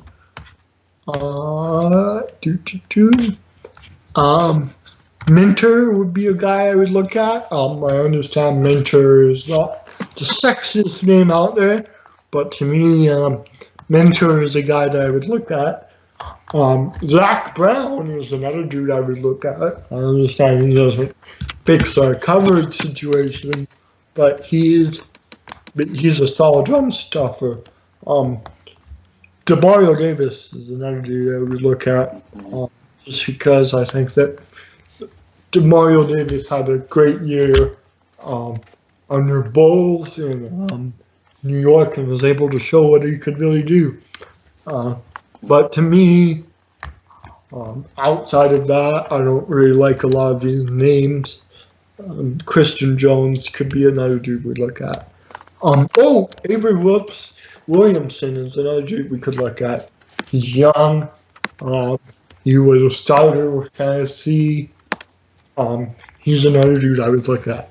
So, yeah, that would be my thoughts on the linebacker free agent class and who I think the line should look at targeting. Yeah, so one thing that I've really been thinking about lately is really combining that joker spot with that open end spot. I think that there's a good chance that whatever pass rusher we end up getting ends up playing both end and joker in 4-3 and 3-4 looks. Like there'll be a 4-3 end and a 3-4 pass rushing linebacker. So I'm not really too concerned with OLB otherwise. Or maybe they're just a will in both looks. Like a 3-4 will and a 4-3 will. Those are really the two types of guys that I'm looking for here. And I think that the one guy that makes a lot of sense if he can play outside linebacker, and you mentioned him, is Demario Davis. I was looking into him lately, and he definitely seems like a guy who, if he can play that 4-3 will spot as well as the 3-4 will, someone who could really come in and make a day one impact for us. 133 tackles last year and 5 sacks is pretty nice for an interior linebacker. Seems like one of those four-phase type players I'm looking for from the will spot. As for outside guys, other than Bradham, I don't really see much here. Whitehead, maybe, I guess. If you think he's the 3-4 outside linebacker, go for it. Um, apparently, he played that in college, so. What about Connor Barwin if you're looking at 3-4 outside linebackers? It could be interesting. I'm not really sure how he would do. I haven't really looked into him yet. 31 is a little old for my taste. I'm trying to find guys under 30. But yeah, that's someone to look for. Barkevius Mingo could be a good guy, maybe, I guess. Jeremiah Tochi, Trent Murphy, maybe. Another thing is, another thing is that, what do you think the scheme under Patricia looks like? I understand that Justin Rogers had an interesting tidbit about the defensive scheme. I believe he said something to the effect of Patricia is not married to any one scheme, and he's just looking at how do the players and personnel fit together. To me, the players and personnel fit primarily into a 4-3 nickel or 4-3 look. I don't really see Patricia, at least not in his first year, bringing a lot of hybrid 3-4 type looks. But you might have a different opinion on that. What are your thoughts on Patricia's scheme and how much did he implement year one? Yeah, so personally, I'm just going to go out there on a limb and flat out say I don't expect everything, but you're going to see a lot. And there's definitely going to be an adjustment period, especially early on in the year, especially for those younger guys. Jared Davis, who's running a 4-3 basically his whole life, is probably going to have to learn some 3-4. Also, Jared is probably going to have to get used to a lot of nickel, especially if we don't spend a lot on that third linebacker spot, where he really struggled last year. He wasn't good at all in nickel. In fact, we didn't play him at all in nickel the second half of the year. So that's going to be a big adjustment for him. Jalen Reesman is going to have to take on a huge role next year. He's going to be expected to be a starter full time, including in nickel sets. So he's going to have to really step up his game. And even then, that's just nickel looks. I mean, then we're getting to 4-2-5, 4-3-5, 3-2-6. There's an infinite amount of possibilities that we could be going into. Well, we technically won't be limited to any scheme. Uh, I used the word limited there for a purpose. I don't think that we're going to be using everything, but there's an infinite amount of possibilities that I think that we're not going to hold back any of them, just because we may not have the personnel to run them yet. Like for example, right? Like a lot of teams don't really run like 3-2-6. Right now, we may not have 3-4 defensive linemen, but because we have two linebackers, we could see some of those types of Dowler type looks. A lot of teams really don't run a lot of 4-1-6 dime. However, because we have Jared in that middle linebacker role, we might see a little bit of dime looks. What other ones are there? I was going through these. There's like a huge big list. 1-3-7. Again, if we can find that third linebacker, maybe we get it's just one defensive lineman out there. Maybe we sign a guy like Tantari Poe and run a one defensive lineman look. Or maybe we like settle in Ishong or something in a 2-4-5. I mean, there's a lot of things that wouldn't be ideal, but if we get the right guys around them, we can make it. We can make it work. And the key thing here too is going to be what guys do we want where. I think that that's going to be more the bigger deal than scheme. Like I was reading an article, we don't know where Quandre Diggs is going to play yet. He could be a safety, he could be a nickel, he could be an outside guy if we don't think Tease is ready for that yet. I think that's a little optimistic, but There's just so much, and I think that that'll really come through when we hit free agency. If we target guys like Bradham or Mod Brooks or Tahir Whitehead, 4-3 outside linebackers, maybe we'll be saying, okay, we're going to be running more 4-3. If we target more 3-4 inside linebackers, we'll be saying, okay, maybe we're looking a little bit more at 3-4. If we target maybe some 3-4 edge, like OLB Joker types, maybe we'll be looking at some of those 2-4-5, 3-4 type looks. If we target some of those nose tackles, maybe we're looking at like one lineman looks, two lineman looks, things like that. So there's a lot of possibilities. And I think that that's one of the things that makes Patricia so attractive here, is that we're really, outside of Zettel, Davis, Reeves-Maybin, Slay, and Quinn, on a pretty clean slate. I mean, it would be cool if he could use Ashawn, but he's not like a guy that has to have his key role. It would be kind of cool if we could get like Hyder or Jalen Reeves-Maybin or someone like that, like an expanded role, but it's not someone who has to take on like this big immediate role if you don't want him to right away. Like we could easily upgrade our other nickel linebacker and play at Jared with someone else at nickel next year and put Reeves-Maybin in 3 linebacker sets. So the possibilities right now, with our assets that are available, and the limitless potential upgrades through free agency and the draft, definitely leave us open for infinite possibilities. I think that that's going to be what's really interesting to watch about this offseason. So can we look at quarterbacks? Yeah, sure. You know, linebackers? Well, just because I understand we have Slay, so and we also have Diggs, who might be our nickel cornerback. So we might have 2 of the 3 guys that we really need right now. But You want to finish linebackers first? just taking a look at this list from Spotrac in Hold terms on. Do you want to finish linebackers first?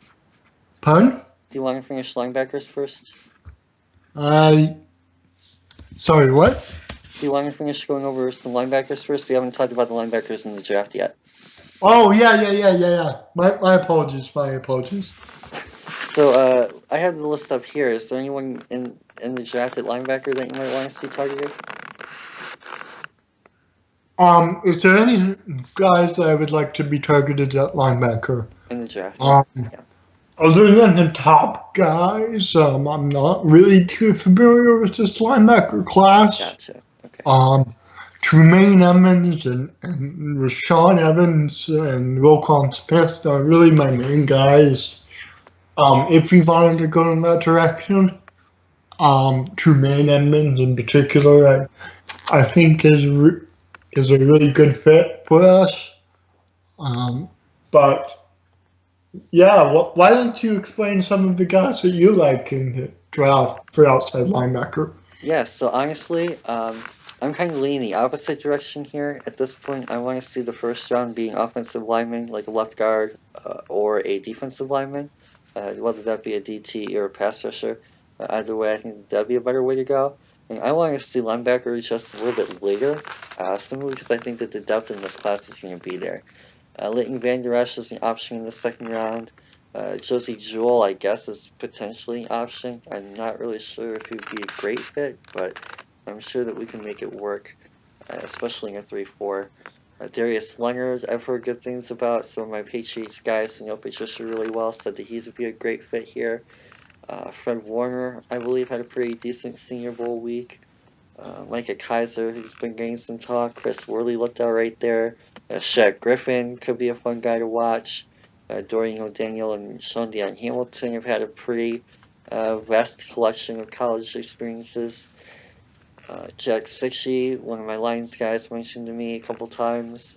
Azim Victor was getting a little bit more hype early on in the year.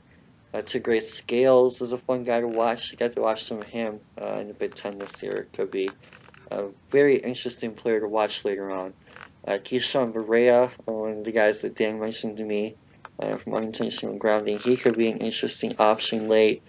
Jason Kabinda, obviously Penn State's known for pushing out some outside linebackers in their day. Navarro Bowman and Sean Lee being two of the bigger ones. Could he be next in line for something like that? Hard to say. The linebacker class this year is really deep. And the more I see some of these other guys, the less I think that we really need to invest a lot in them. Although, if we are able to get a Rashawn Evans, I will say that I would be very pleased, simply because of his four-phase ability to stop the run, rush the passer, and remain in zone cover. Chuming being young, definitely a very good option there. A very strong developmental guy, but he also put on the edge. Yeah, there's a lot of good options in this linebacker class, which is part of why I stopped you before we got too far ahead, because there are a ton of good options here. Yeah, with that said, we can move on to corners.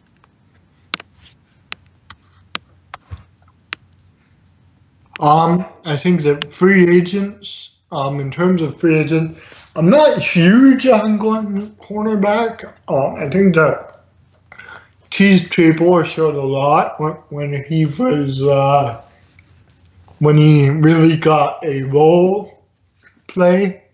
I really liked him, especially against the likes of Mike Evans, and I heard that he was good on Jordy Nelson.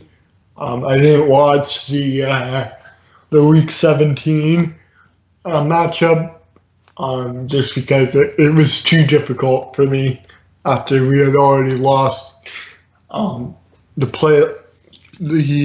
possibility of making it to the playoffs. But I would say that there are some dudes in this cornerback class I wouldn't mind taking a look at in terms of free agents.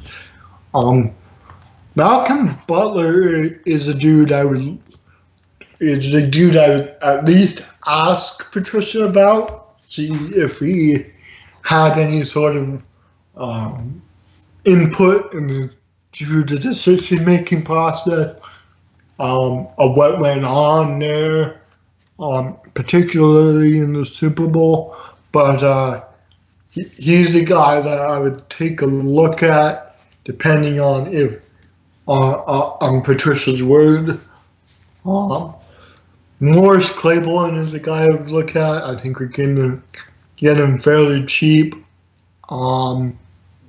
Terrence Newman is a guy I would look at.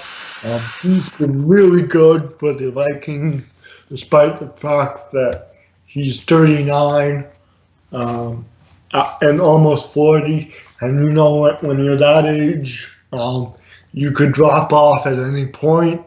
But to me, he was a guy that really helped me make that defense click last year. Kyle Fuller from Chicago, I wouldn't mind at least putting in a bid, try to see if we can drive up Chicago's asking price, just to mess with them, but also to get a really good player if he were to not re-sign with Chicago. Nickel Roby Coleman is another dude that I think that pardon? Nickel Roby Coleman. Yeah, Nickel Roby Coleman is another dude I would look at. He's pretty young. I think that he was a starter with the Rams, if I recall correctly. And I think that the Rams don't have a lot of cap space. If I recall correctly, they're in cap hell right now. So he would be a guy I would at least take a flyer at, see if we can get him cheap. He's a big dude, if I recall correctly, with a fair amount of press coverage skills. Rashawn Melvin is another dude I would take a look at. He wanted to leave Indy, and if Indy weren't necessarily high enough on him to want to re-sign him with the massive amount of cap space that they have. Aaron Colvin is another dude I would look at, but I think he'll get too much of a contract. And EJ Gaines is another dude I would look at. But if we really want to, we could also look at Nevin Lawson. I was higher on Lawson than a lot of the guys I've talked to in terms of the Lions fans. To me, he's a guy that's a poor man's Robert Alford. He'll put in a solid shift on coverage. Unfortunately, he's a little small, and his ball skills aren't great. But he fights for every ball. He's going to make receivers work for their production, and I think on a cheap contract he could be valued. Any other guys that you see? Yeah, honestly, I'm not really too concerned with the cornerback class myself. I'm pretty happy with the four guys that we've got now, and Slade, Tabor, Agnew, and Lawrence. I think we might add like another guy in there for depth. But I mean, if we go into this year with Tabor at 2 and Agnew at nickel, honestly, I wouldn't be too disappointed. Um, Okay. I mean, there's a lot of different options that we could get for sure. Um, I mean, I'm just going through the list here. Someone like Aaron Colvin could be nice if we don't want to throw Agnew into the fire early. Amongst some of the other guys in here. But yeah, I honestly feel like at this point, if we're going to go with a cornerback, it'd be best to do it late in the draft and find a sleeper type guy there because this draft class is nuts. Okay. Do we want to take a look at safety, or do you feel like we're pretty much good with that? Well, first we're going to go through some of the corners in the class here. Oh, Is there anyone at the, I don't know how far you delve into corners yet in this draft class, but are you familiar with any of them? just the top guys. Yeah, item was a dude that you turned to me on to, and I think he would be a great pickup in the second round or so if he ends up falling there. Duke Dawson is another dude that I would look at, but other than that, I'm not really looking at cornerbacks in round one, and I haven't really gotten that far into the cornerback class. So why don't you take it from here? Yeah, Ivan Dawson in round 3 would be absolute steals. I think that they would be immediate impact guys, if not even for depth, just to compete with Tabor for a spot, compete with Agnew for a spot, that type of thing. One guy that I still have to do tape work on him still, but that really jumped off to me from a physical standpoint is Dante Jackson.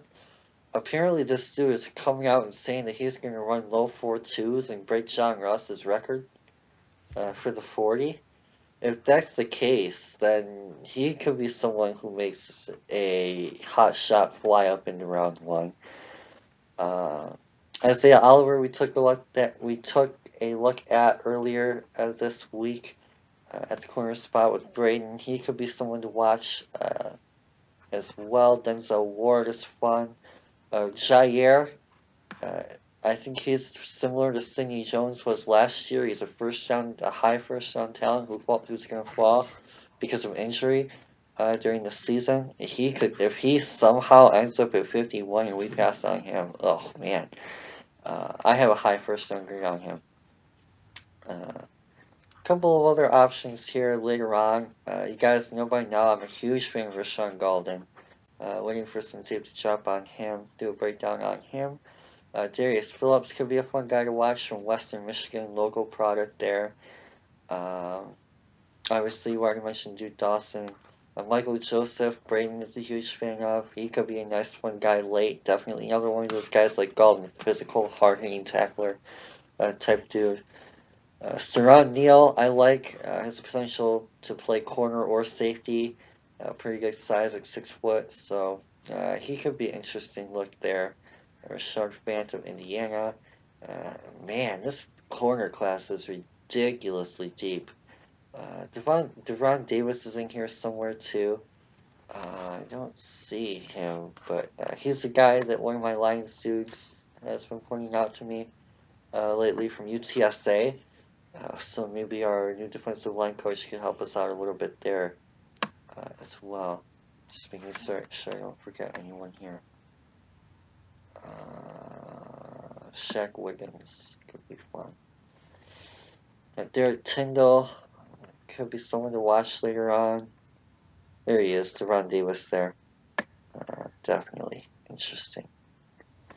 But yeah, I mean, there's a ton of corners in this class, and that's the other reason why I don't really see free agency as a necessary at this point is this corner class. I mean, you're going to find corners 5th round who have starting potential, and it's almost like last year.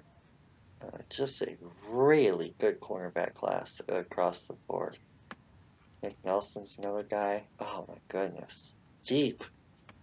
Not only the top heavy talent with Aminkas towards the Alexanders, but 2nd and 3rd round, you're getting top caliber guys. Yeah, safeties. I don't really see us going away from Glover Quinn. But maybe we try and find a guy to upgrade on Killebrew and Diggs and Tavon. Do you see that as a possibility at all? Sorry, what was the name you said? Do you see us possibly upgrading on Tavon Wilson, Quandre Diggs, or Miles Killebrew? It's strong. To me, no. Quinn is the McCourty type. If we were to equivocate to the Patriots, Yeah. And then Killebrew makes a great approximation of Patrick Chung, in my view. Just a guy who runs around and hits people. And so, yeah, I don't see a massive need at safety. If we really wanted to do safety, though, there are a couple of names, but not very many names. Morgan Burnett is a guy that, if we wanted to screw with the Packers, which I'm always up for screwing with the Packers, we could put in a bid for. Reggie Nelson is another dude that I wouldn't mind, just a dude that can hit. TJ Ward, I didn't see a lot from him with Tampa Bay, but then again, I didn't watch a lot of Tampa Bay. Marcus Gilchrist, Kenny Vaccaro, Eric Reed. There are some dudes here, but I don't know. To me, safety is not a big need. One more dude, LaMarcus Joyner, is actually a dude I think would be really solid for us if we could get him on enough value. The Rams, as we said before, are kind of in a cap problem. So I don't think they'll be keeping a lot of the guys that they have on their free agent list. So Joyner would be a guy I maybe look at, but to me, safety is not really a priority. Patricia tells me it's a priority if I'm Bob Quinn. That would just be my view. Yeah, honestly, I think we bring back Tavon Wilson and call it a day there. If we do go with someone, it'll be a free safety for depth behind Glover Quinn, and it'll probably come from the draft as more of a long-term option. But yeah, at this point, we have 4 starting, I would say, caliber safeties. Obviously, they're not all full-time starters. I think Glover's the only full-time starter there. But I mean, as far as rotational pieces go, Quandre Diggs was graded out as a top 5 type guy in the slot this year. I think he actually graded out like 2 or 3 among slot defenders. I mean, you got T.Y. Wilson, who's more of that veteran in that Patricia scheme. You played under him for a few years. Of course, there's Miles Killebrew there, Glover. So, yeah, if we want to do our 4 safety looks, we already have enough to do that. And honestly, that's all we really need. I don't really think running 5 safeties is going to be a priority. I mean, maybe bringing back Don Carey for a 5th safety for special teams if you really wanted to go that route. But again, I would suggest just doing that from like a 7th rounder in the draft or like a UDFA. I'm not really too familiar with who's been good on special teams outside of Dante Pettis and Rashard Penny.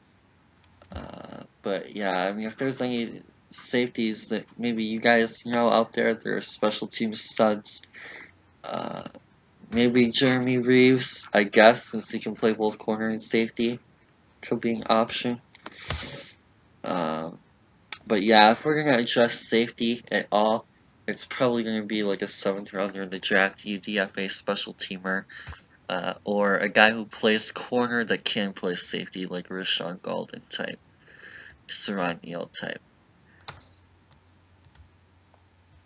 Yeah, that seems right to me. Oh man, I think that's it. Yeah, that's as far as actual positions go.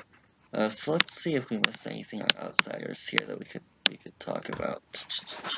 Obviously, the last thing we have here is defensive line. I don't have secondary stats. Alrighty then. So that's a thing.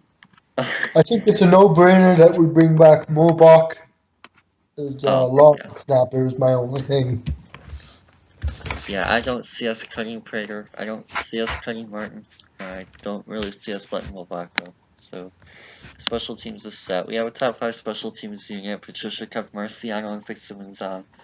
That was the only thing he did not touch when he came here, was the special teams unit. So, yeah, I don't see us changing anything there. Agnew will probably still be our returner. Probably still have TJ Jones and Jace Billingsley there to back him up in case he gets hurt somehow. But yeah. So as for defense, 28th in Y in WEI. I'm assuming that's way or Y. 16th in pass defense and 28th against the run. Huh. I'm intrigued. So, I think that about covers it for advanced stats. So, we'll move on to the defensive look as a whole here. Is there any particular spot, obviously we already kind of went through this already, but just seeing this depth chart here, that you would like to pinhole as the biggest need or two? Defensive tackle. I mean, like, edge, it's close between edge and defensive tackle, but to me, there's more options to really upgrade defensive tackle as opposed to edge. Yeah. So I would go really hard at defensive tackle. There's good players in the draft for it. There's good players in the free agent market for it. We can get DeMarcus Lawrence and get him, but outside of that, I don't see a ton at the edge position that we need in that position.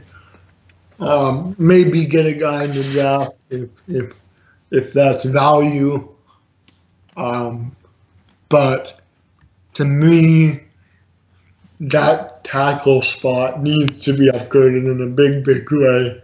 And I will be very upset if it isn't addressed seriously. Oh yeah, and if defensive tackle isn't addressed, I think a lot of Lions fans would probably be calling for Quinn's head. Uh, Even if it's just bringing back Haloti Nada, I mean, Pardon? even if it's just bringing back Haloti Nada, there has Um, to be something done there. not on his current contract. 6 million. There's other dudes you could use that on. I mean, like maybe if you wanted to take a 3 million or 4 million contract, but to me, not as a guy that struggles to stay healthy, is obviously on decline. Can maybe do some stuff still, but isn't quite what we need. He's not the impact player that we need. So I would move away from Nada personally. As sad as it is to see him go, he was a tremendous professional and he helped us plug that spot after Ndamukong Suh left. But he just doesn't have it to me anymore. To me, I would go elsewhere. Yeah, so we obviously mentioned defensive tackle. Obviously, defensive end is going to be another one. Sterling Washington and Braden Copeland, the only defensive ends on the roster right now. Linebacker, of course, again, Davis, Reeves, Maben, Longa, and Brandon Chubb, the only linebackers on the roster right now. So definitely could see something done there. Corners, again, Slay, Tabor, Agnew, and Lawrence, the only guys on the roster there, assuming you don't move Diggs over. So yeah, do you have any final thoughts on this roster? And just what we're looking at from a depth chart standpoint, from by position standpoint?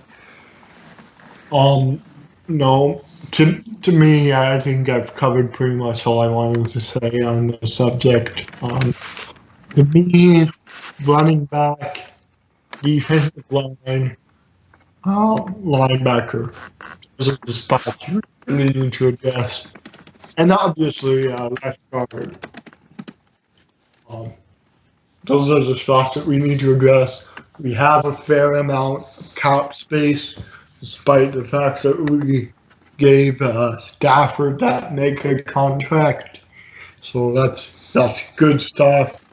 We should work with that and see aggressively um, what's out there and what we can do to help this defense and help this. That's it. Cool. So, because this is the breakdown version, what we're going to do now is we're going to get into a little bit of some fun stuff here. And we're going to go through a mock offseason. So first what I'm going to do is I'm going to start by covering some of the non-impact players, just to save us some cap and give us a little bit more work room.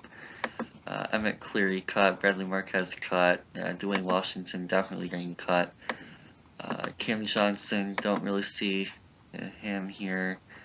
Darius Barnes, Toby Johnson, Andy Jones, Stephon McClure, Charles Washington, Brandon Barnes. If you want to bring back any of these guys, let me know. We'll cut Brandon Chubb, even though he's technically a starter for the moment. Dantes Ford, Leo Kolomatology. Actually, you know what? We can keep him. Roland Milligan, Dan Skipper, and Alex Torcherson. So any of those guys that you want to bring back that I just listed off? I got no objections. Cool. So that leaves us with, at the moment at least, 38 players and about 54.5 million left. So let's just start by bringing back some of our own free agents, and we'll get into that first. Is there anyone here? I'll go guy by guy, and you tell me who you want to bring back. Ziggy. Um, back on a 1-year deal, probably for around 10 million. Okay, that's fair enough, I guess. 100,000, 10. All right. Haloti Naga. Gone. Tahir Whitehead. Um, Gone. DJ Hayden. Pardon? DJ Hayden. TJ Hayden. Gone. Greg Robinson. Gone. Paul Warlow. Gone. Travis Swanson. Travis Swanson. Gone. Nevin Lawson. I'd bring him back. I don't know exactly what his value is on the market. But I'd bring him back for the right deal. What do you think is a fair value for him? I would give him like a mil. Okay. T.Y. Wilson. Keep re-sign for like 3 to 4 mil, 2 to 3 years, like type of deal. Don Carey. Keep him bet minimum.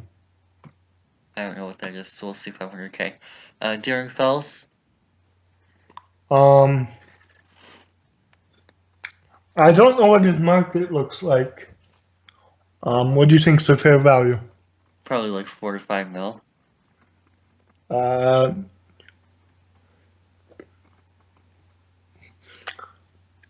Gone. Don Mulbach. I'm assuming we're keeping. Yeah, we're keeping Mulbach. Now into the RFAs here. We got TJ Jones. Keep. Try for a 2.5 million. Oh, wow, okay. Zach Singer. Gone. Not going to put a tender on him. Pardon? Not going to sign him to a tender deal. No, not particularly interested in that. Okay. Lost to a jet pick, but whatever. Brendan Copeland. Keep that minimum depth. Guy that knows the system. Guys that been around the Lions for a bit. Zach Karen. Pardon? Zach Karen. I don't know. What do you think? I don't like him. Okay. Back to the UFAs for a little while here. We got Nick Bellore. Keep that minimum.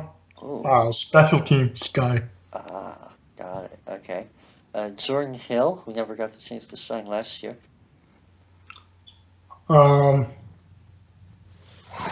Sorry, you? Jordan Hill.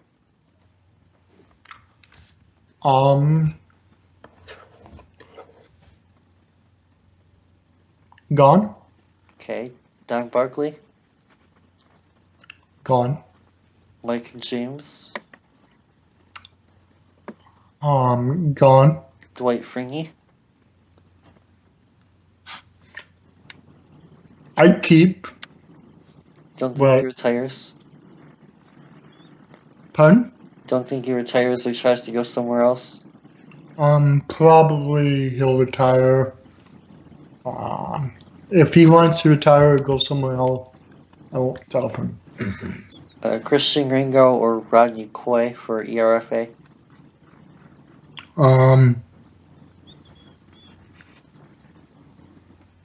No. Okay. So we'll sign all these guys here. How much do you want to bring Lawson back for? Like 1.5 mil? Pardon? How much do you want to bring Lawson back for? Like $1.5 million? Sure. Alright, good. Tavon Wilson, you said like 2.5? Sure.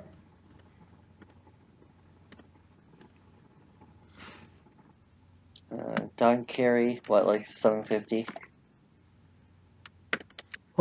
Sure. Will back, go with $1 million. Sounds good. TJ Jones, you said like 2.5? Yeah.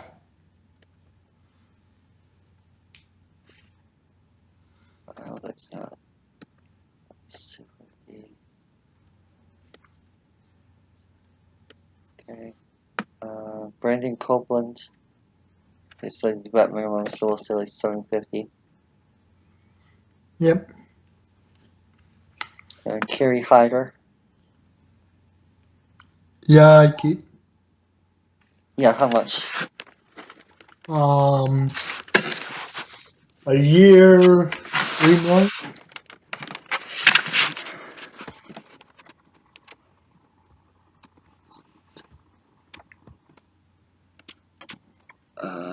I hope that's not 30. That's like 30 mil. Jake Rudock.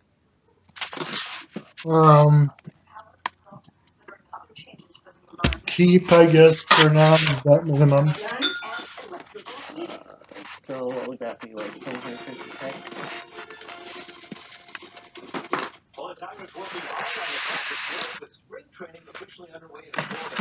Would that be like 750K? Sorry, what? Would that be like 750K? Yeah. Okay, give me 1 second actually.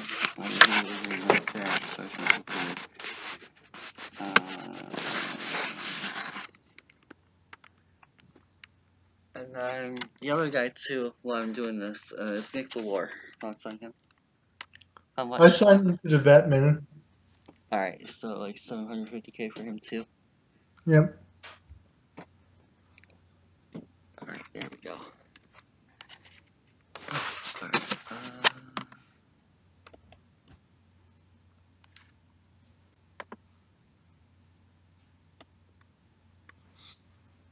Alright, man, someone's like way off.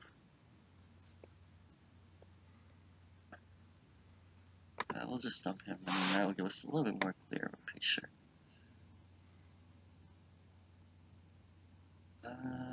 No? Okay. I'm pretty sure I got everyone. Right spot. Awesome. So that leaves us with about 31 million hanging in the free agency. So obviously we already have Ziggy back. You wanted to bring him back. We already have Kerry Hyder back. You added Tavon Wilson, so we're fine at safety. TJ Jones would probably find a receiver. And then we lost, I would say, makes us fine at corner. Delore would probably start at depth linebacker. Don Carey would probably start at depth safety. Brandon Copeland would probably start at joker or depth end. Rudock would probably start at depth quarterback. Is there any position that you want to target first?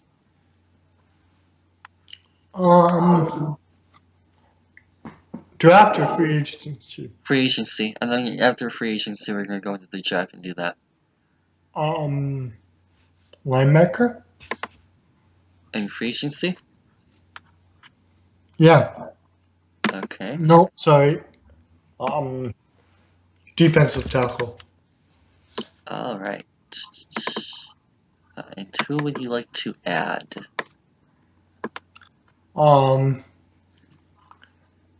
Kyle Williams. Okay. For about a $6 million 1-year deal.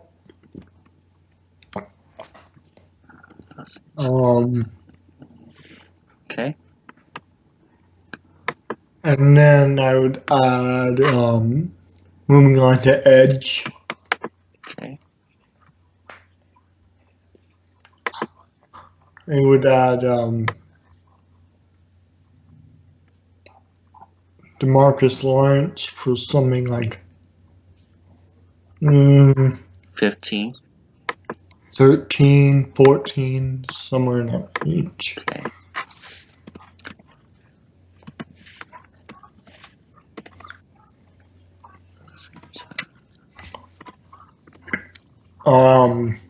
Okay. That leaves us with enough money for probably one more guy. One more small guy. If you wanted to do that. Looking at linebacker.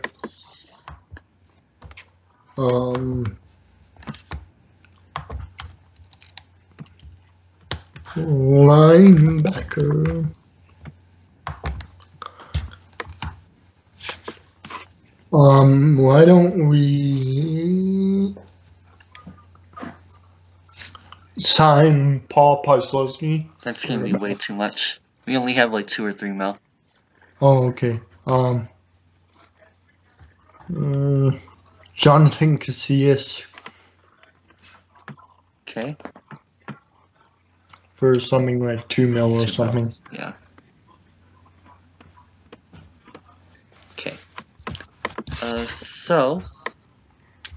We basically kept most of the lines seem that we just looked at intact. Although we did add 3 new guys. We added a defensive tackle, a defensive end, and an OLB.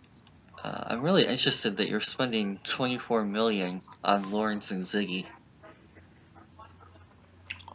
Yeah, I just feel like we really need edge guys, and as much as I would prefer that we had a better option in Ziggy to spend that money on, I just feel, and as much as I would prefer we have a bunch of mid-tier guys that we could spend on rather than Lawrence, I just don't see that.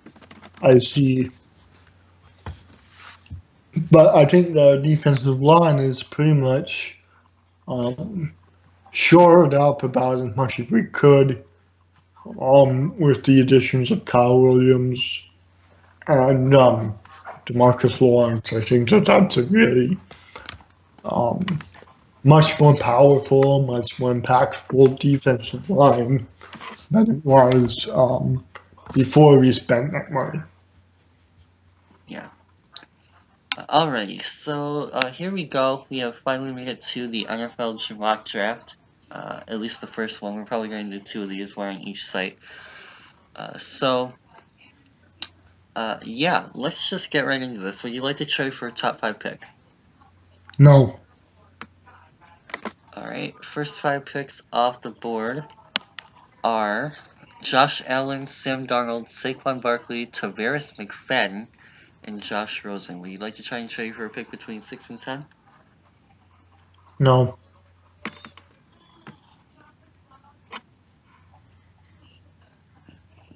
Alrighty.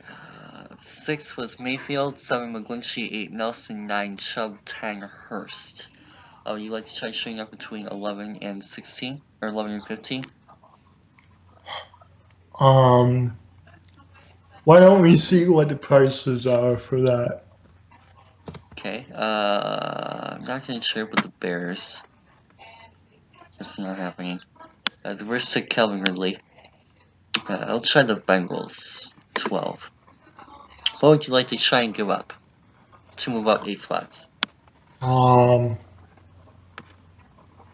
Our first, our third,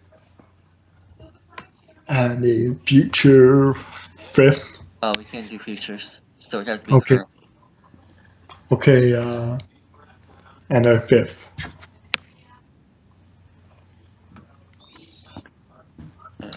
That was denied, and they took Josh Jackson. Alright, then I'll stay. Okay, so don't move up between 13 and 18? No. Okay. After Josh Jackson went Cortland Sutton, Minka Fitzpatrick to Green Bay. Oof. Derwin James, Arden Key, and Denzel Ward. You want to trade up for 18 or 19? Yeah. Okay, trade up to 18 with the Seahawks. First and fifth.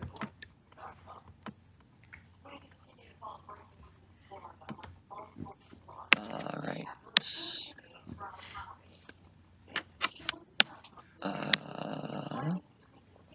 That was denied, and they took Roquan. Do you want to move up one spot with Dallas? Pardon? That was denied, and they took Roquan Smith. Do you want to try and move up another spot? Nope. Okay, and we'll skip the Dallas pick. And they took James Washington. Okay. So we have some trade down offers here. We can move down 6 spots with the Falcons to 26 and get a second rounder. We can move down 9 spots to the Jaguars and pick up a second rounder. We can move down to the second with the Bears. I'm not going to recommend that because it's Chicago. Or we can move down to the second with the Jets and pick up the 5th pick in the second and their second round pick. Now, I believe that Vita Vea is still there. Is that true? Yes, correct. Though you did already take Kyle Williams. Yeah, but to me, I'm not married to Sean Robinson. Okay, so you want to go with Vea here? Pardon? You want to go with Vea here? There's some other options here too. Don't forget you didn't sign an offensive lineman, so getting a guy like Price or Hernandez could work. Vita Vea was by far my top guy on the Lions big board for me. Okay, so If I was going anywhere, I would go with Vea. Alright, cool. And I'm big on building the trenches, and I feel like our defensive line was the key component of that. To me, Williams was a good short-term plug, but to me, that's all he is. He's not a long-term solution. Vita Vea is the long-term solution. Vita Vea is the future. I'll take Vita Vea. Cool. So let's just keep skipping here, just 5, so we can see who else goes off the board. There we see Orlando Brown, Deron Payne, Marcus Davenport, Carlton Davis, Isaiah Wynn. Want to skip another 5 more? You want to try and trade up? Nope. Okay.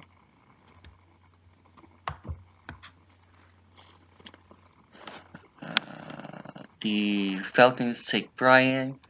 The Saints take Tremaine Edmonds. That's a good pickup. Willie Jefferson to the Steelers. Kirk to the Jags. And Evans to the Vikings. Oh, man. Jeez, just playing with me here. Trying to trade up here? Nope. Okay. Here they go. Sam Hubbard, Connor Williams, Nick Chubb, Ogunbanyaya Okoronkwo, and Deion Kane. Want to try and trade up here? Nope. Alrighty. Here we see Okorafor, Landry, Oliver, Hand, and Ivy off the board. Still waiting. Is Hernandez still on the board? Yes. Okay. Continue.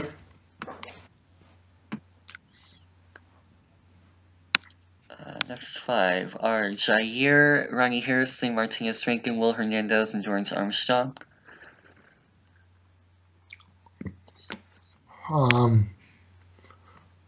Billy Price still on the board? Yes.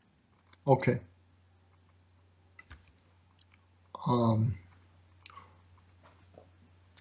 What pick are we at right now? We're at the 14th pick in the second, so we'd be trading up 6 spots. Okay.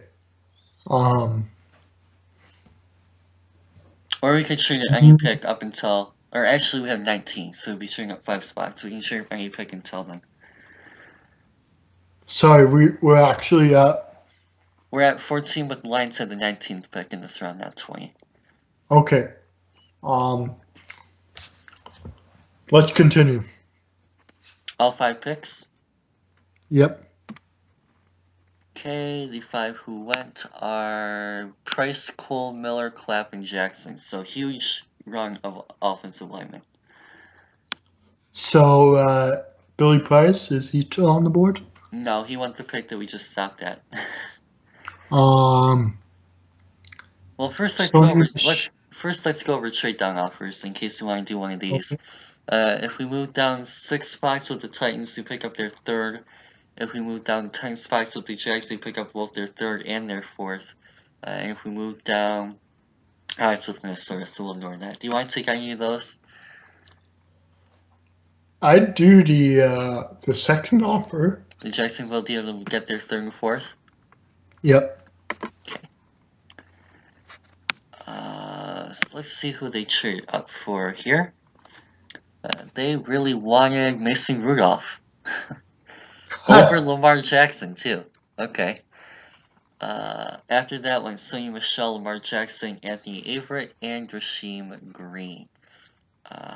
So because we have a pick here, I'll just keep going. After that went Ronald Jones, Mike Hughes, Duke Ejiofor, and Hercules Mataafa, and RJ McIntosh. All right. So here we can move down 4 picks and pick up a 7th. Would you like to do that? Sorry, what? If you would like to, we can move down 4 spots and pick up a 7th rounder. I'm not interested in that. Alright, cool. So is there any particular position you want to adjust here? What's still left on the board in terms of offensive guard? We've got Braden Smith, Frank Ragnow, James Daniels, who I think is more of a center, soon with Ragnow, KJ Malone, Casey McDermott, Maya Tahima, Ross Did you say Braden Smith? Yeah, he's still here. Want to take him? I'd take Braden Smith. Awesome. Fantastic. Skip 5. Oh my gosh. Well, there goes guys in the 3rd round. After that went Dallas Goedert, Anthony Miller, Marcel Frazier, Marcus Allen, and the Giants took Darius Geis with the 2nd pick in the 3rd. Oh crap! Darius Geis was still on the board? Yeah, and he didn't use up his second free agency either. For some reason, I thought he would still he had gone, but apparently not. At least it's not realistic, so we didn't like completely ruin everything. I think Vega and Smith is a pretty realistic duo. Getting guys in the 2nd would not have been realistic. Alright. We ready to continue? Yeah, I just did. After that, we have Jalen Holmes on tape, Keyshawn Barea, DJ Chark, and Deshaun Elliott. Okay. After that, we've got Tahuma, Mark Andrews, Pierce Bauer, Darius Leonard, and Jamarco Jones. So we're about 5 picks away from our pick. Is there any reason you would like to consider trading up? I'm pretty comfortable where I'm at. Cool. I'll skip 5 more. And Tyquan Lewis, Jerome Baker, Chase Litton, Tim Settle, and Josie Jewell. So what's next? We can take a trade down offer, move down 3 spots for a 7th, move down 10 spots for a 7th, move down about 14 spots, pick up a 4th and 5th, or move down 9 spots and pick up a 4th and 5th. None of those offers really grab me. Okay. I'm going to take Kerryon Johnson here. Oh, nice. So just so you're aware, here are some of the other running backs on the board: Akram Wadley, Bo Scarborough, Jalen Samuels, Sean Kelly, Josh Adams, Mark Walton, Naheem Haynes, Rashad Penny, and Rhys Freeman. Still gonna take Kerryon? Yeah, I'm more comfortable with Kerryon than any of those guys. Alright, do one more skip here. Oops, not the ad.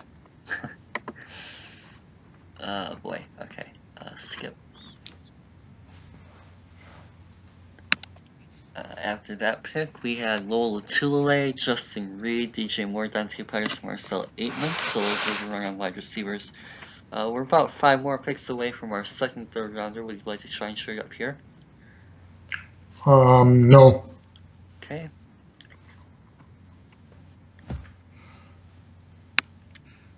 After that went Lazard, Hines, Thompson, Tolliver, and EQ. So we can move down 2 spots and pick up a 6th, or 5 spots and pick up a 5th and 7th. None of those offers really grabbed me. Okay, any particular position? Is your item still on board? Yeah. I'll take your item. They don't even have them listed. Oh dear. He's not available yet. Oh, sorry. He's not available. Is Ejiofor still on the board? Yeah, you're willing to take the injury? I'd take Ejiofor. Okay.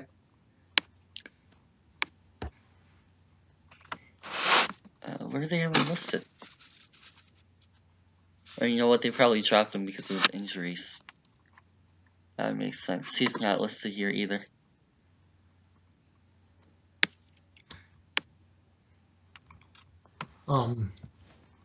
Ejiofor not listed there? Yeah, it looks like they dropped him because of his injuries.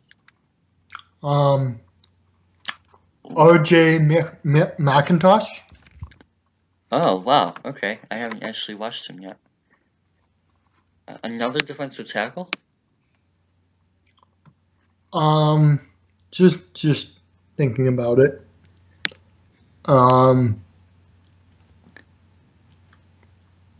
You didn't really adjust linebacker other than Jonathan Casillas. Do you want to go with a guy like Nosu? Yeah, let's look at linebacker. What do we have at line? What's left at linebacker?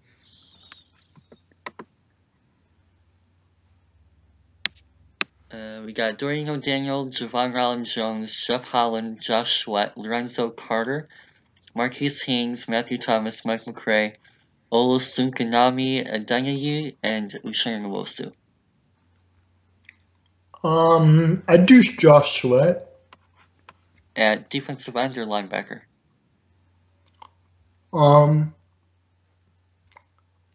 I think he's the type of guy that Patricia can move around a little bit. But I think he's more defensive end than a linebacker in our system.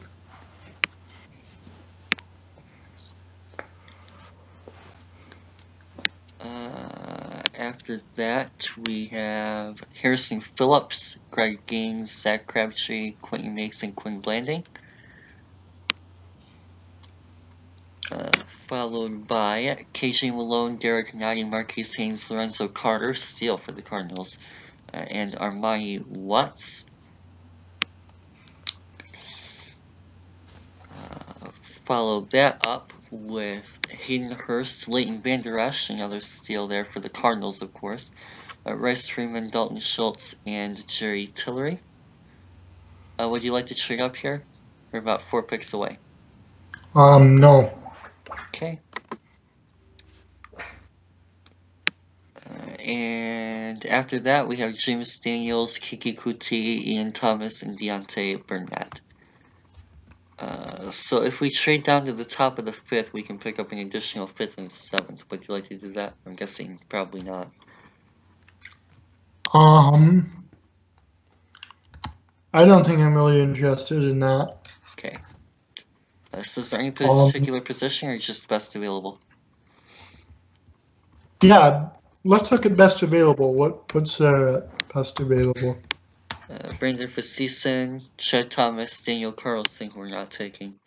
Darius Phillips, Duke Dawson, Frank Ragnow, Holton Hill, J.C. Jackson, Jake Winke, Jalen Samuels, Jeff Holland, J.K. Scott, who we're not taking, Jimon Moore, Jordan Whitehead, Josh Adams, Luke Falk, Mark Walton, Michael Gallup, Mike Gesicki, Mike McCray, Rashad Penny, Simi Cobbs, Tony Brown, Trey Quinn, and Uchenna Nwosu. Sorry, did you say DJ Moore earlier? Yeah, the wide receiver from Maryland. I think I'll he take already DJ went. Moore.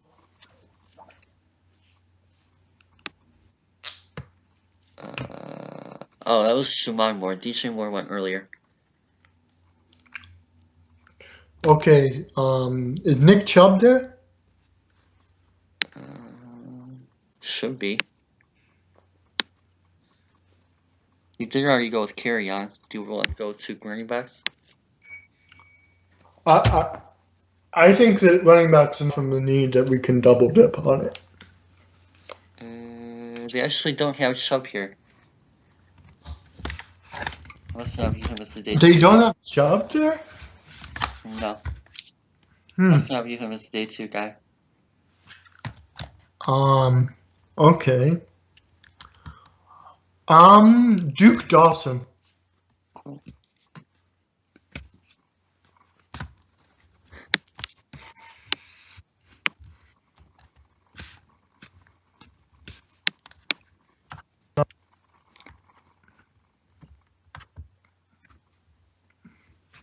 Alright. Skip 5 more picks. After that goes Chad Thomas, Tony Brown, Wyatt Teller, Dakota Dixon, and Mike McCray. 5 more. Kaiser White, Jeff Holland, Jordan Whitehead, Frank Gradnow, and Mike Gesicki. And then the pick before ours was a trade. And the Bears traded 1 pick ahead of us to take Holton Hill. Okay. So At this point in the draft, I'm kind of lost a little bit. okay. What are your thoughts on where we should go? Well, we already addressed defensive tackle with Bea and Williams. We already addressed defensive end with Lawrence, Ansah, and Sweat. So I think those spots are more than covered. Already addressed offensive guard with Smith. Already addressed running back with Carry On. Already addressed corner with Dawson and Lawson.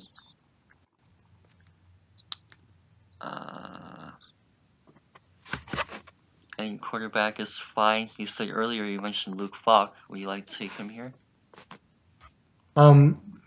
Luke Falk. Bottom of the 4th. Okay. Yeah. Yeah. Let's take Luke Falk.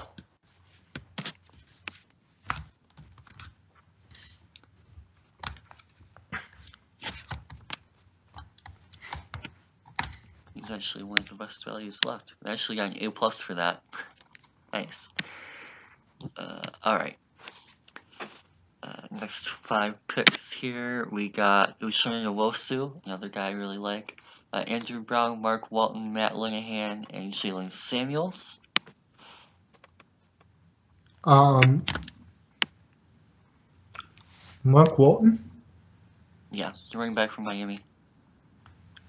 Next 5 picks here, we have Dorian O'Daniel, Brian O'Neill, Toby Weathersby, Rashad Penny, and Kendrick Norton.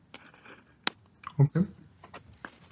Next 5 picks, we've got Darius Phillips, Bo Scarborough, Tyrell Crosby, no idea how he fell, Casey McDermott, and Brandon Parker. And then after that, we have Christian Sam, Simi Cobbs, and J.C. Jackson. So we can take. Do you want to go with a 5th receiver? Fullback. What's on the board? Best values remaining. We'll see if there's anyone from day 2 left.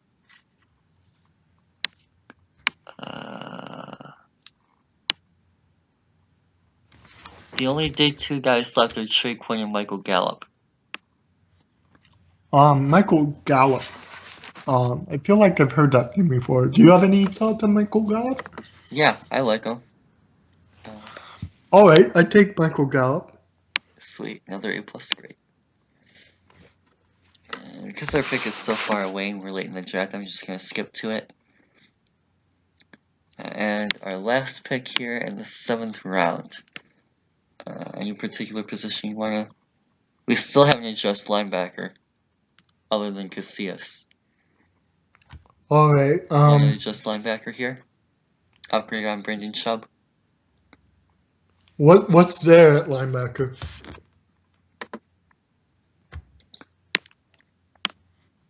Andrew Motuapuuka, Chris Worley, Kenny Young, Niles Morgan, Sean Dion Hamilton, and Shagray Scales. Pretty good values, actually. I take Sean Dion Hamilton. Sweet. I don't know how he got a B- grade. He's a early day 3 guy. Alrighty, so with that, we actually got 19K. Not bad at all.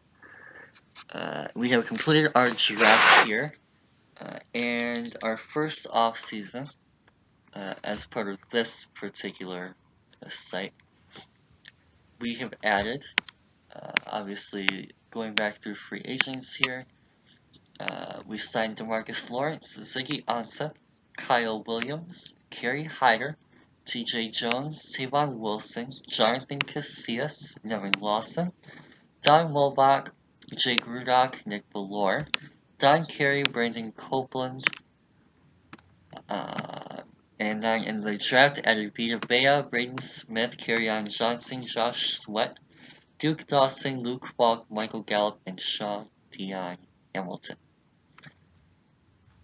So, let's just go into fan speak, and then we'll do one clean. So, let's just take out the free agency moves for a minute. I'm not assuming that the draft were today, or just predicting free agency moves, or whatnot like that. We'll go and do one on fan speak. So all the moves that we've already made are relevant. We're starting over fresh, just for fun. Real quick to finish this off. Obviously we're gonna go with 7. And there's no trades in this one, so we have to keep our picks. And I don't believe they give us our 7th either, so we actually only have 4 picks. 5 picks. We'll use the Matt Miller big board. That's pretty decent. And as far as team needs go, I really like the Draft Utopia ones. Classic difficulty. And here we go.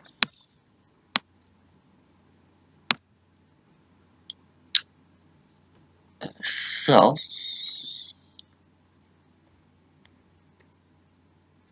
here is the draft. Josh Allen, Josh Rosen, Saquon, Mika, Sam Darnold, Baker Mayfield, Darius Geis, Bradley Chubb, Isaiah Oliver, Deron Payne, Denzel Ward. If this wants to load it up.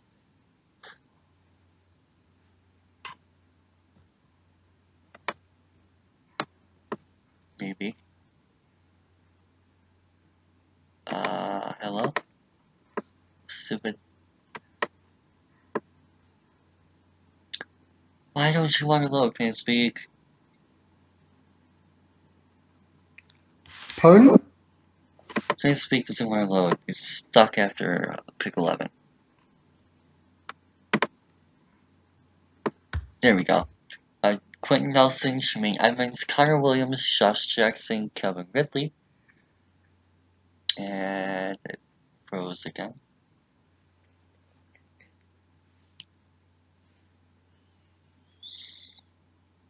Oh, this is a joy. I don't know why it's taking so long to load.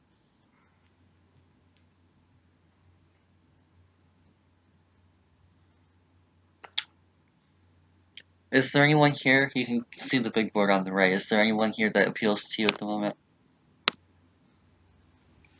Is there anyone here that what? Appeals to you that you want to take? And to wrap it off, McGlinchey went first. Not really. So, remember that these moves are fresh, so we're not considering free agency for these. This is just a regular market. Ignoring free agency, I'd take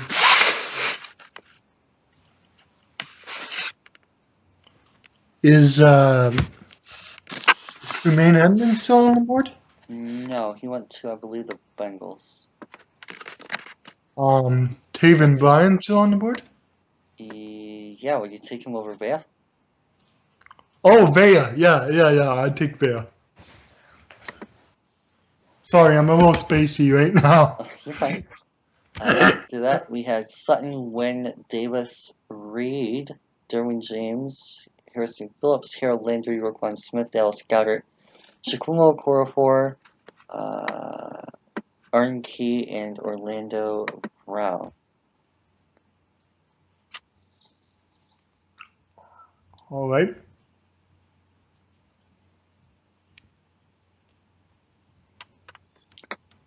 Second round here, we have Deion King, Ronald Jones, Jair Alexander, Rashawn Evans. It's a good top of the second. MJ Stewart, Marcus Davenport. Oh man, Davenport to the Bucks in the second is a steal. Ronnie Harrison, Desmond Harrison. Okay. Sam Hubbard, Malik Jefferson, Billy Price to the Pats. Taven Bryan, Derek Nottie, Jamarco Jones, Missy Rudolph, Kazir White, Ushari Nwosu, and Dorrance Armstrong. Anyone here that appealed to you on the right? On the edge.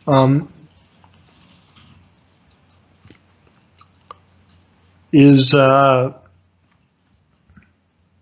Or you can give me a position, I can show you the guys there.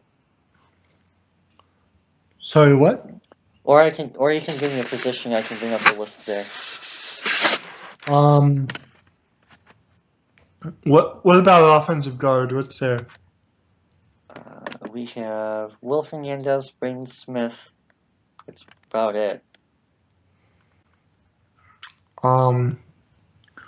What's that running back?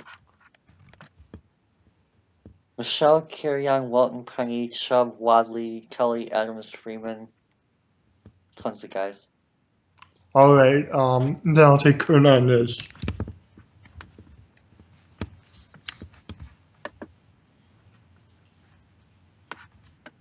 Cool.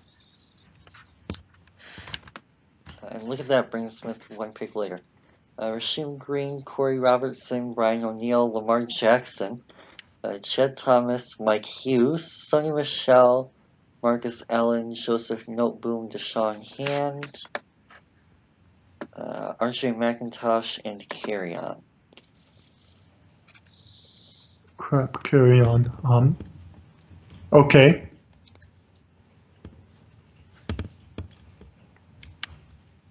Going into the third, you have Toby Weathersby, Martinez Rankin, Mata Alpha, Tyrell Crosby, Duke Dawson, DJ Moore, DJ Chark,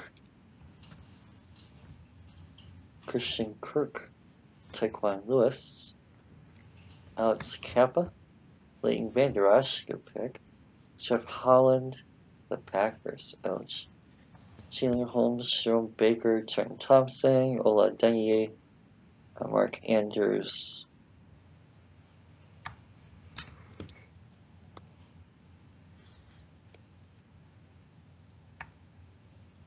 Anyone here? Is Ronald Jones still here? No, he went in the first. What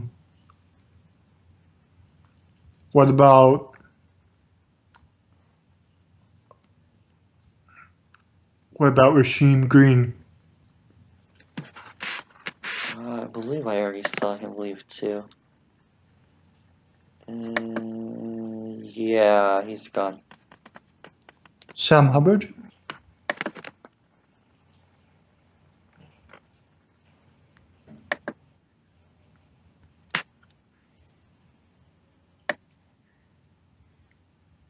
Looks like he's already gone too.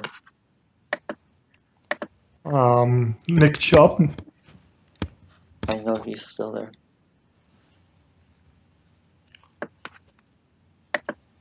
Right, Chubb? Yeah. After that, we have Settle, Daniels, Washington, Blanding, Okoronkwo, Falk, Jasicki, Tate, Lasley, McFadden, Speaks, Dante Jackson, the Vikings. Oh dear.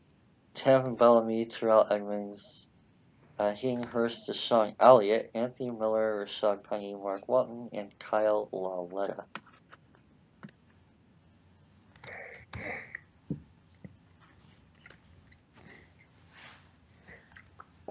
Speak is taking forever to load.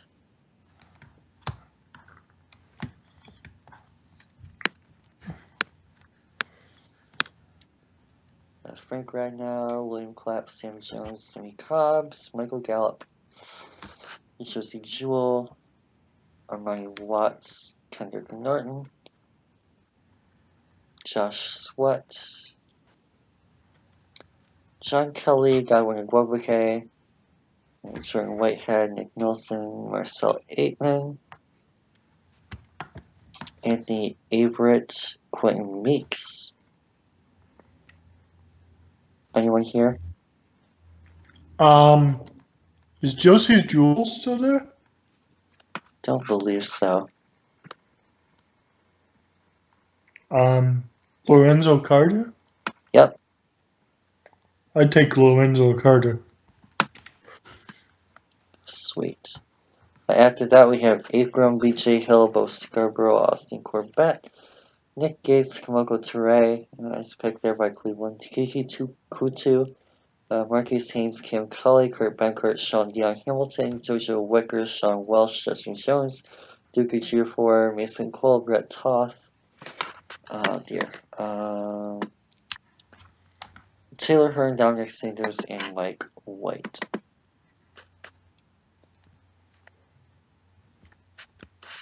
Next, we move on to the 5th.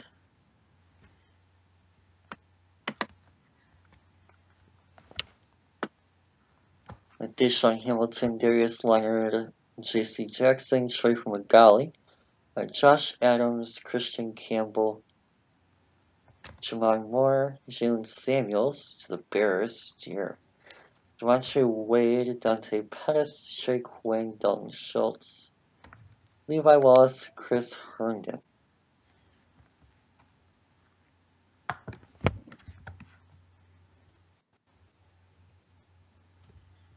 Anyone here appeal?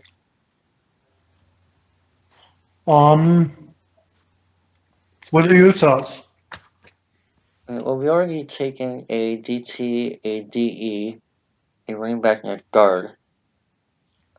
So if you wanted to go for a quarterback here, there's a couple of options. Already taking your running back. If you wanted to go for a receiver here, maybe taking AQ St. Brown, who for some reason he is very low on. I have no idea why. I do equally St. Brown. Alright, we'll finish going through these just so you can see some other options. Dimitri Flowers is still there if you like fullbacks. If you want a tight end, maybe we trade Ebron in this case scenario for whatever reason. Adam Brenneman is still there.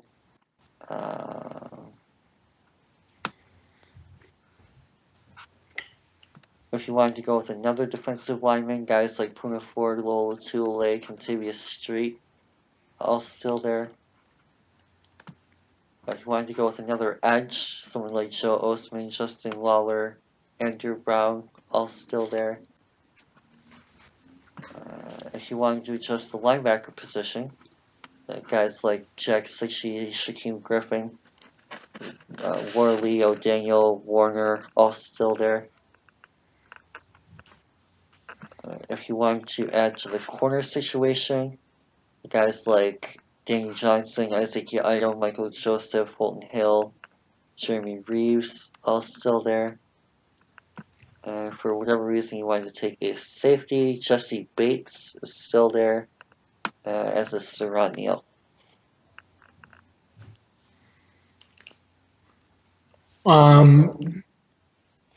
What about what do you think on Item versus St. Brown? Depends on how you feel about each situation. Are you comfortable with going into the season with Tate, Jones, and Galladay as our three receivers, or do you want to upgrade the cornerback spot more with Well, Slade, Seymour, and Agnew? it feels like St. Brown is by far the BPA here, but Item is probably BPA 2. Considering need, I would say that I would rather upgrade Agnew than Galladay, personally. Yeah, I'd go with Item.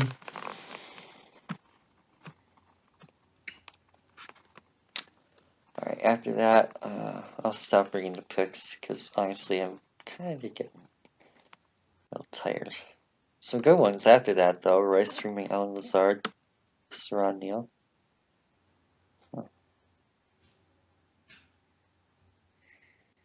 Very interesting. There goes Shaq Griffin to the Bengals. 6 year to the Cowboys. Not bad.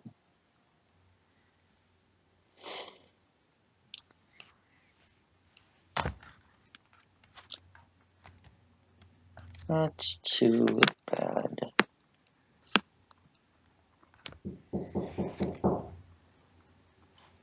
I'm busy. There goes Jeremy Reeves. Interesting. Sorry, what? You have my computer cord?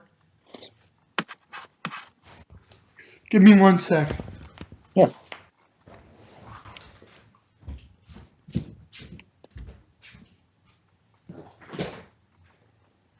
Huh. Fulton Hill 120. Interesting. Yeah, I don't know why he's so low on EQ. He's finally showing up on the BPA list here. 230 seems quite low.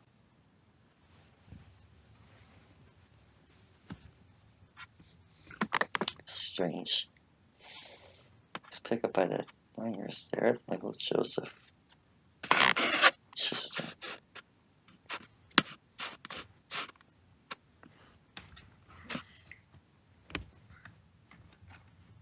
A lot of very interesting late picks here.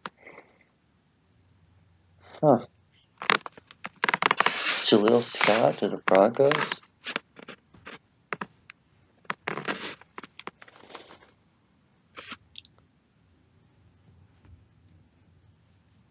Darius Phillips to the Panthers is a nice fit.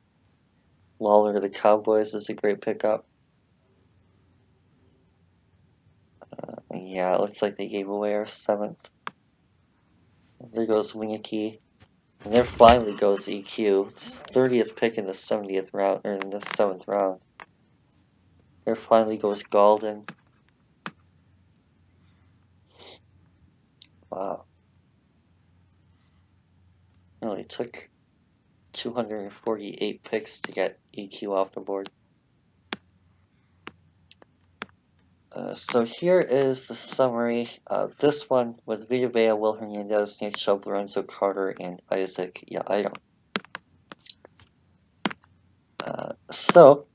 I got one more thing I want you to do. Alright. Now, what I'm going to try and do here is I want you to do a couple drafts. Now, I want you to grade me on one of the drafts that I would do. Okay. So since we only have 5 picks, I'll just do the first 5 rounds.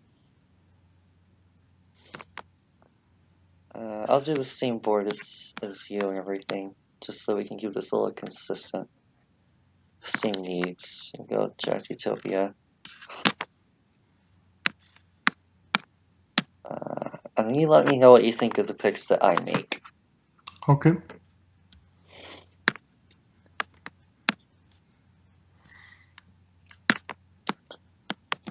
Cool.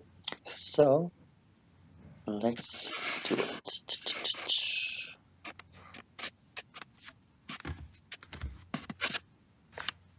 Alright, Rosen, Allen, Barkley, Oliver 4, goodness grief. Donald Ward, Geis, Landry, Colton Miller 9, Harrison Phillips 10. Jeez. Chubb, Fitzpatrick, Jackson, Williams, Baker, Nelson 16, McGlinchey, Hernandez already, and Derwin James. Oh boy. Alright, well that kind of ruins my plan of taking a guard. Still, nonetheless, especially even more so now, they're both Hernandez and Nelson are off the board. I'm going to go with Billy Price in the first. Okay. After that, DJ Moore, Mo Hurst, MJ Stewart, Ronnie Harrison, Sam Hubbard, Deron Payne, Calvin Ridley, Tremaine Edmonds, Orlando Brown, Rita Bea to the Vikings, Derek Nadi, and Jamarco Jones. So what do you think of my pick of Brown in the first? Price. Well, obviously, I'm a big Vita Vea guy. So I'm a little disappointed that you took Billy Price, but Price is a guy that I liked in the film that I've watched of him. I was just briefly brushing up on his film on against Michigan before this show, and he seemed very stout. Didn't seem to move a lot. Really good road grader. Overall, it's a solid pick, even if it's a pick that I wouldn't have made. Nice. And yeah, part of it too is that two of my top guards were already gone. So I kind of felt a little bit pressure that I wanted to take one early. After that, top of the second, we have Ronald Jones, Sling Michelle, Justin Reed, Arden Key, Deion Kane, Marcus Davenport, Christian Kirk, Chucky Okorafor, Roquan Smith in the second, Carlton Davis, Desmond Harrison, Rashawn Evans, all the way to the 12th pick in the 7th, Taven Bryan, Isaiah Wayne, Jair Alexander almost made it, Kaiser White, Mason Rudolph, and Deshaun Hand. So, obviously my running back picks are both gone. Don't really like any of the running backs left, outside maybe Wadley. Not really feeling a quarterback, wide receiver, offensive lineman in the second. I could go with Jasicki, upgrade the tight end spot, assume we like trade Ebron for something. But ultimately, I think my best choice here is going to be between Nwosu and LVE. So I'm going to take Nwosu here because he has a little bit more versatility. I really like him against the run. So, thoughts on that one? Owusu isn't a guy I've looked at. But recently, or at all, he's not a guy I've gotten around to, so I can't give an accurate opinion. Interesting. Definitely someone we'll be covering very shortly, so hopefully you guys tune into that if you're like Daniel and haven't seen him yet. Picks afterwards were Cortland Sutton, Braden Smith, Malik Jefferson, Martinez Rankin, Lamar Jackson, LVE, Tavares McFadden, James Washington, Marcus Allen, Dallas Goedert, Mike Hughes, Dorrance Armstrong, and Jordan Lasley.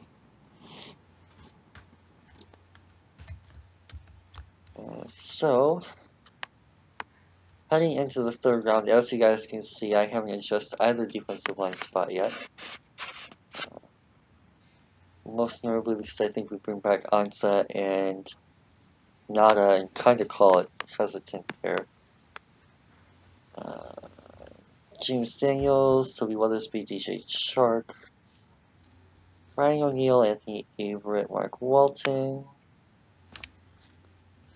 Jeff Holland, one of the few guys left on the edge I was looking at, Joseph Noteboom, Josie Jewell, Dante Jackson, Kerryon Johnson, Chad Thomas, Tyquan Lewis, RJ McIntosh, Tyrell Crosby, Terrell Edmonds, and Mark Andrews. So here my choice is pretty simple. It's honestly going to be between either... Well, actually, you know what? It's a lot more harder than I thought, and I'm seeing more depth options. I like Jasicki here. Could really bring that tight end threat. Replace Evron and Fells if I don't trust Roberts. Rasheem Green, I like his DL versatility. Rashad Penny if I wanted to go running back. Simi Cobbs is a pretty decent wide receiver option. Amada Afa, again, I talked about him being an AJ Dewey type earlier. Lorenzo Carter, I really like. I have a almost first round grade. In fact, I do think I have a first round grade on him. Duke Dawson, same thing. Okoronkwo is probably going to be my pick here, same deal.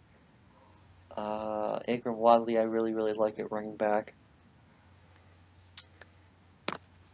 I've already taken the Wosu, so I'm a little bit hesitant to double dip at edge. As a result of that, I'm going to go with Mata Afa here. I think that he has enough flexibility to play edge, but the fact that he's played defensive tackle, kind of appealing. After that, we have Rasheem Green, another guy I was looking at, Falk, Aitman, Robert St. Holmes. There goes Okoronkwo, there goes Jasicki finally. Deshaun Elliott, interesting pickup there. There goes Rashad Penny.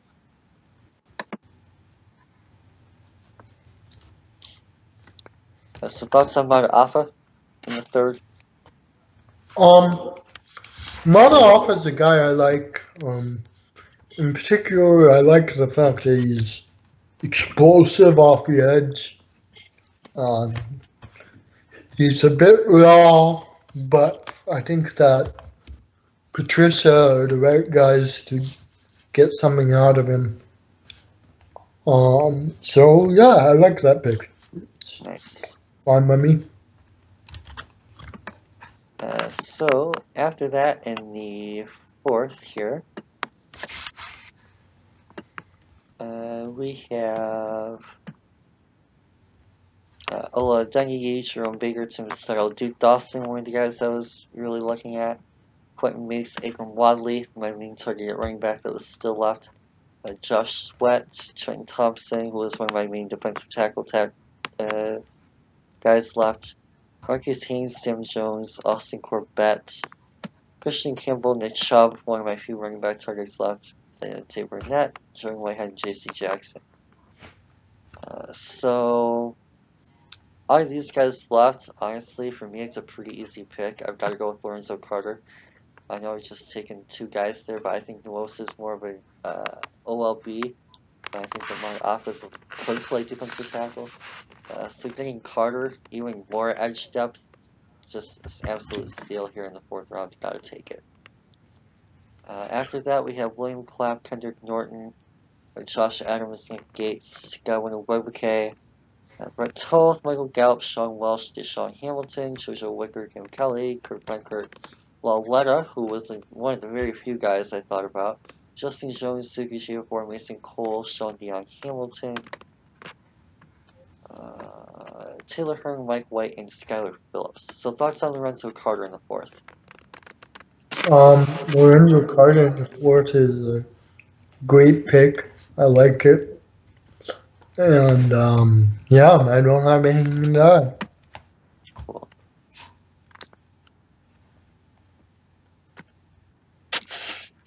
Again, considering what some people think of these guys, could be really edge heavy. But, oh well. After that, we have Troy from Magali, again, one of the very few guys I was thinking about. Ian Thomas, Devin Bellamy, a very nice edge guy there. Anthony Miller, Jamon Moore, Kiki Kuti, Sean Kelly, Jalen Samuels, one of the very few running backs left. Kevin Tolliver, Darius Leonard, Dante Pettis, Justin Crawford, Traquan Smith, and Trey Quinn.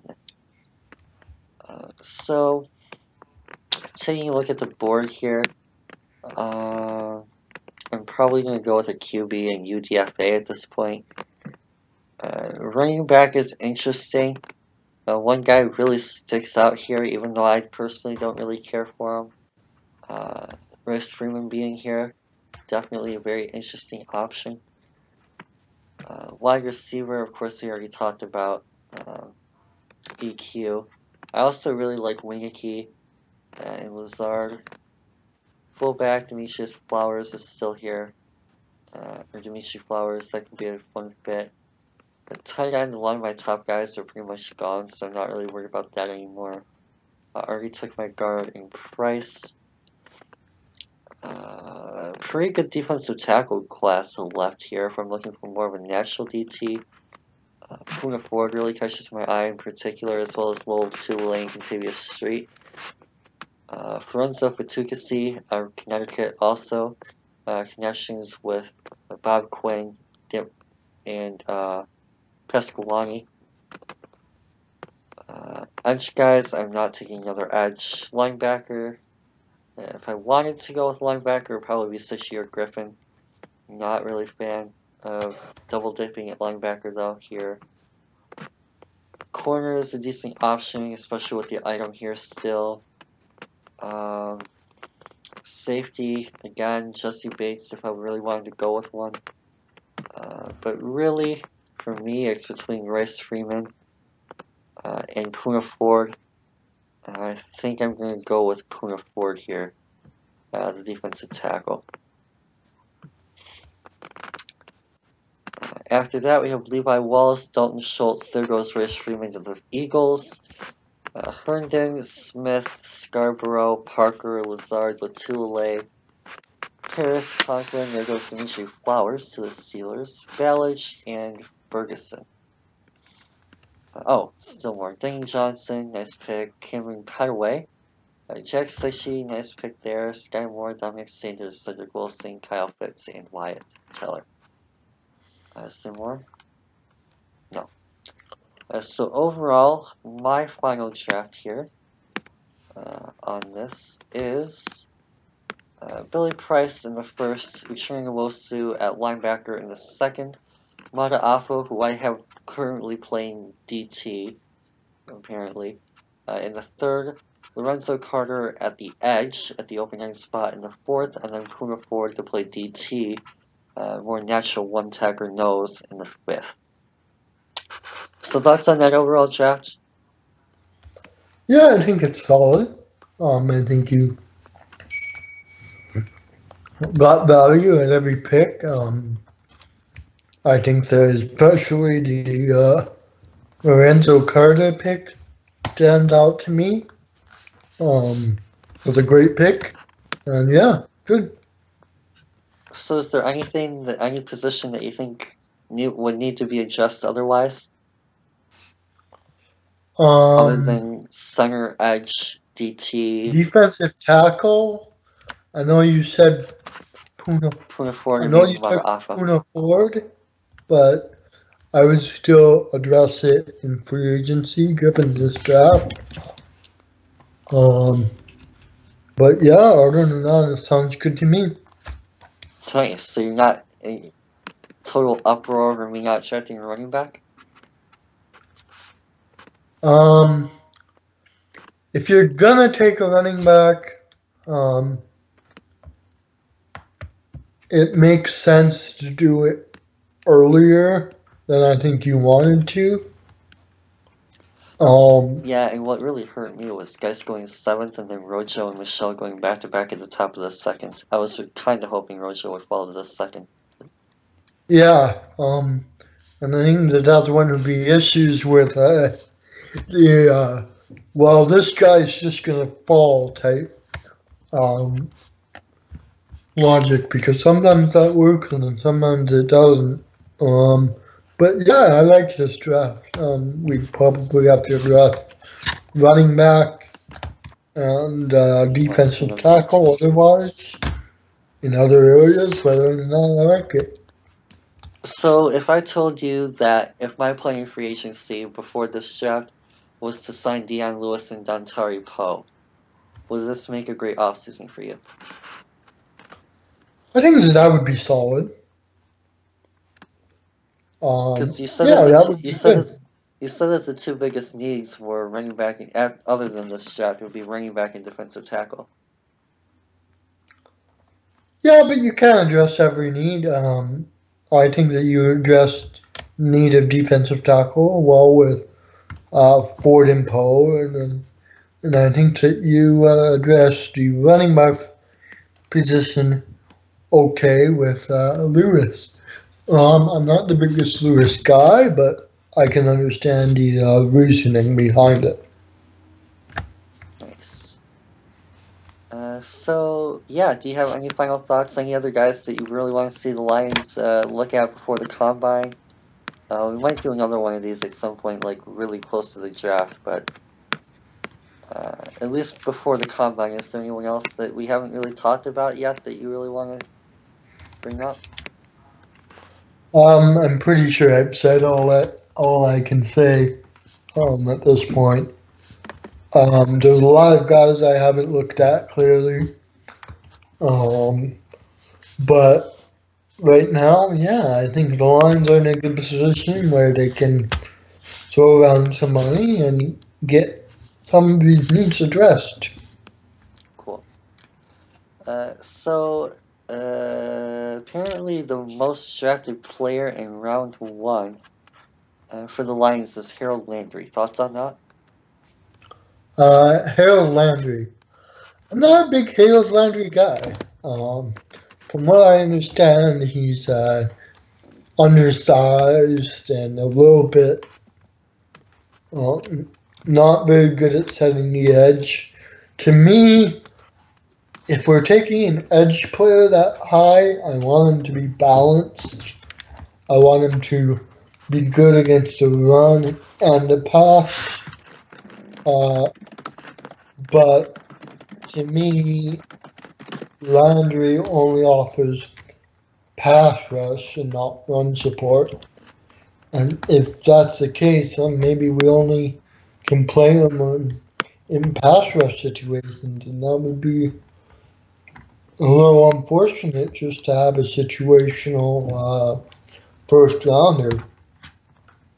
Yeah, so if you're not too familiar with Landry, while we're here, I may as well go over this. This is his profile according to Lancer Line, so obviously just one dude. And some of his stuff this year has been a little bit wonkier than in the past. So just, again, take this for just a base. This obviously isn't the Bible or anything. His strengths are that he lacks height, but his arm length makes up for it. A fluid athlete with good twitch, flies out of the gate with no false step. Long strider who takes early leads on races to the edge. Uses his loose hips and upper body turn to create an angular leaning target that is hard to punch squarely. Is a limbo stick edge bender. Has flexibility to drop way under a tackle's hands and can corner with a tight turn with plus burst to the quarterback. Expected to show out at the combine. Willing to attack the throwing arm and not just the quarterback. Creates strip sacks and better balls with his long active arms. Uses athletic ability to ramp up a secondary rush and scoop up scrambling quarterbacks. Which is also something, I know you're familiar with this, that the Lions struggled with last year, was mobile quarterbacks. Rangy with plus pursuit speed against the run. Has experience standing and dropping into space and plays with a good change of direction and quick lateral movement to track down bootleg quarterbacks. His weaknesses are that he's a burst-oriented rusher in need of a more diverse rushing approach. He still needs to learn how to string moves together. Primary rush counter is a basic inside move. Hasn't learned to tie edge burst with handwork to help soften the edge. Long tackles can be a deterrent. Upper body strength is below average. Hasn't shown consistent ability to convert his speed into power. Rides on blocks for too long. Lacks consistent grit at the point of attack. would rather chase and tackle than have the running play come downhill at him. Can get the tackles, but needs to do a better job of wrapping up and finishing the running back. And Landry's effort level this year didn't seem to match his 2016 tape before suffering injury. So Scout says from the NFC North team, he's just like Vic Beasley coming out with the way he comes off the snap. We remember how Vic Beasley struggled early because he had to learn to be a pass rusher and not just a sprinter. Landry will be the same way early on. When he puts it together, he'll be just like Vic Beasley. The NFL comparison is Bruce Irvin. And the summary from Zierlein is that he lacks size, but his burst stride and lengthening ability to dip and rip around the edge give him a special potential as a pass rusher. Landry lacks the strength at the point of attack and maybe a designated pass rusher early in his career. He can play standing for 3-4 teams, but he's at his best with his hand in the dirt in 4-3. Landry can get by as an NFL rusher with just speed and athleticism, but he has an opportunity to become a Pro Bowler if he can improve his hand usage and develop a counter move. So does that sound like someone that you'd be interested in after hearing just that? Maybe a little bit more so. To me, point of attack is really important. Just the fact that he's weak at it is really concerning to me, especially in the first round. To me, unless you're a special athlete, a la of Vic Beasley or Dwight Freeney, to me, guys like Landry end up situational pass rushers. And that's not a guy I want to take in the first round, personally. But that's just the way this thought.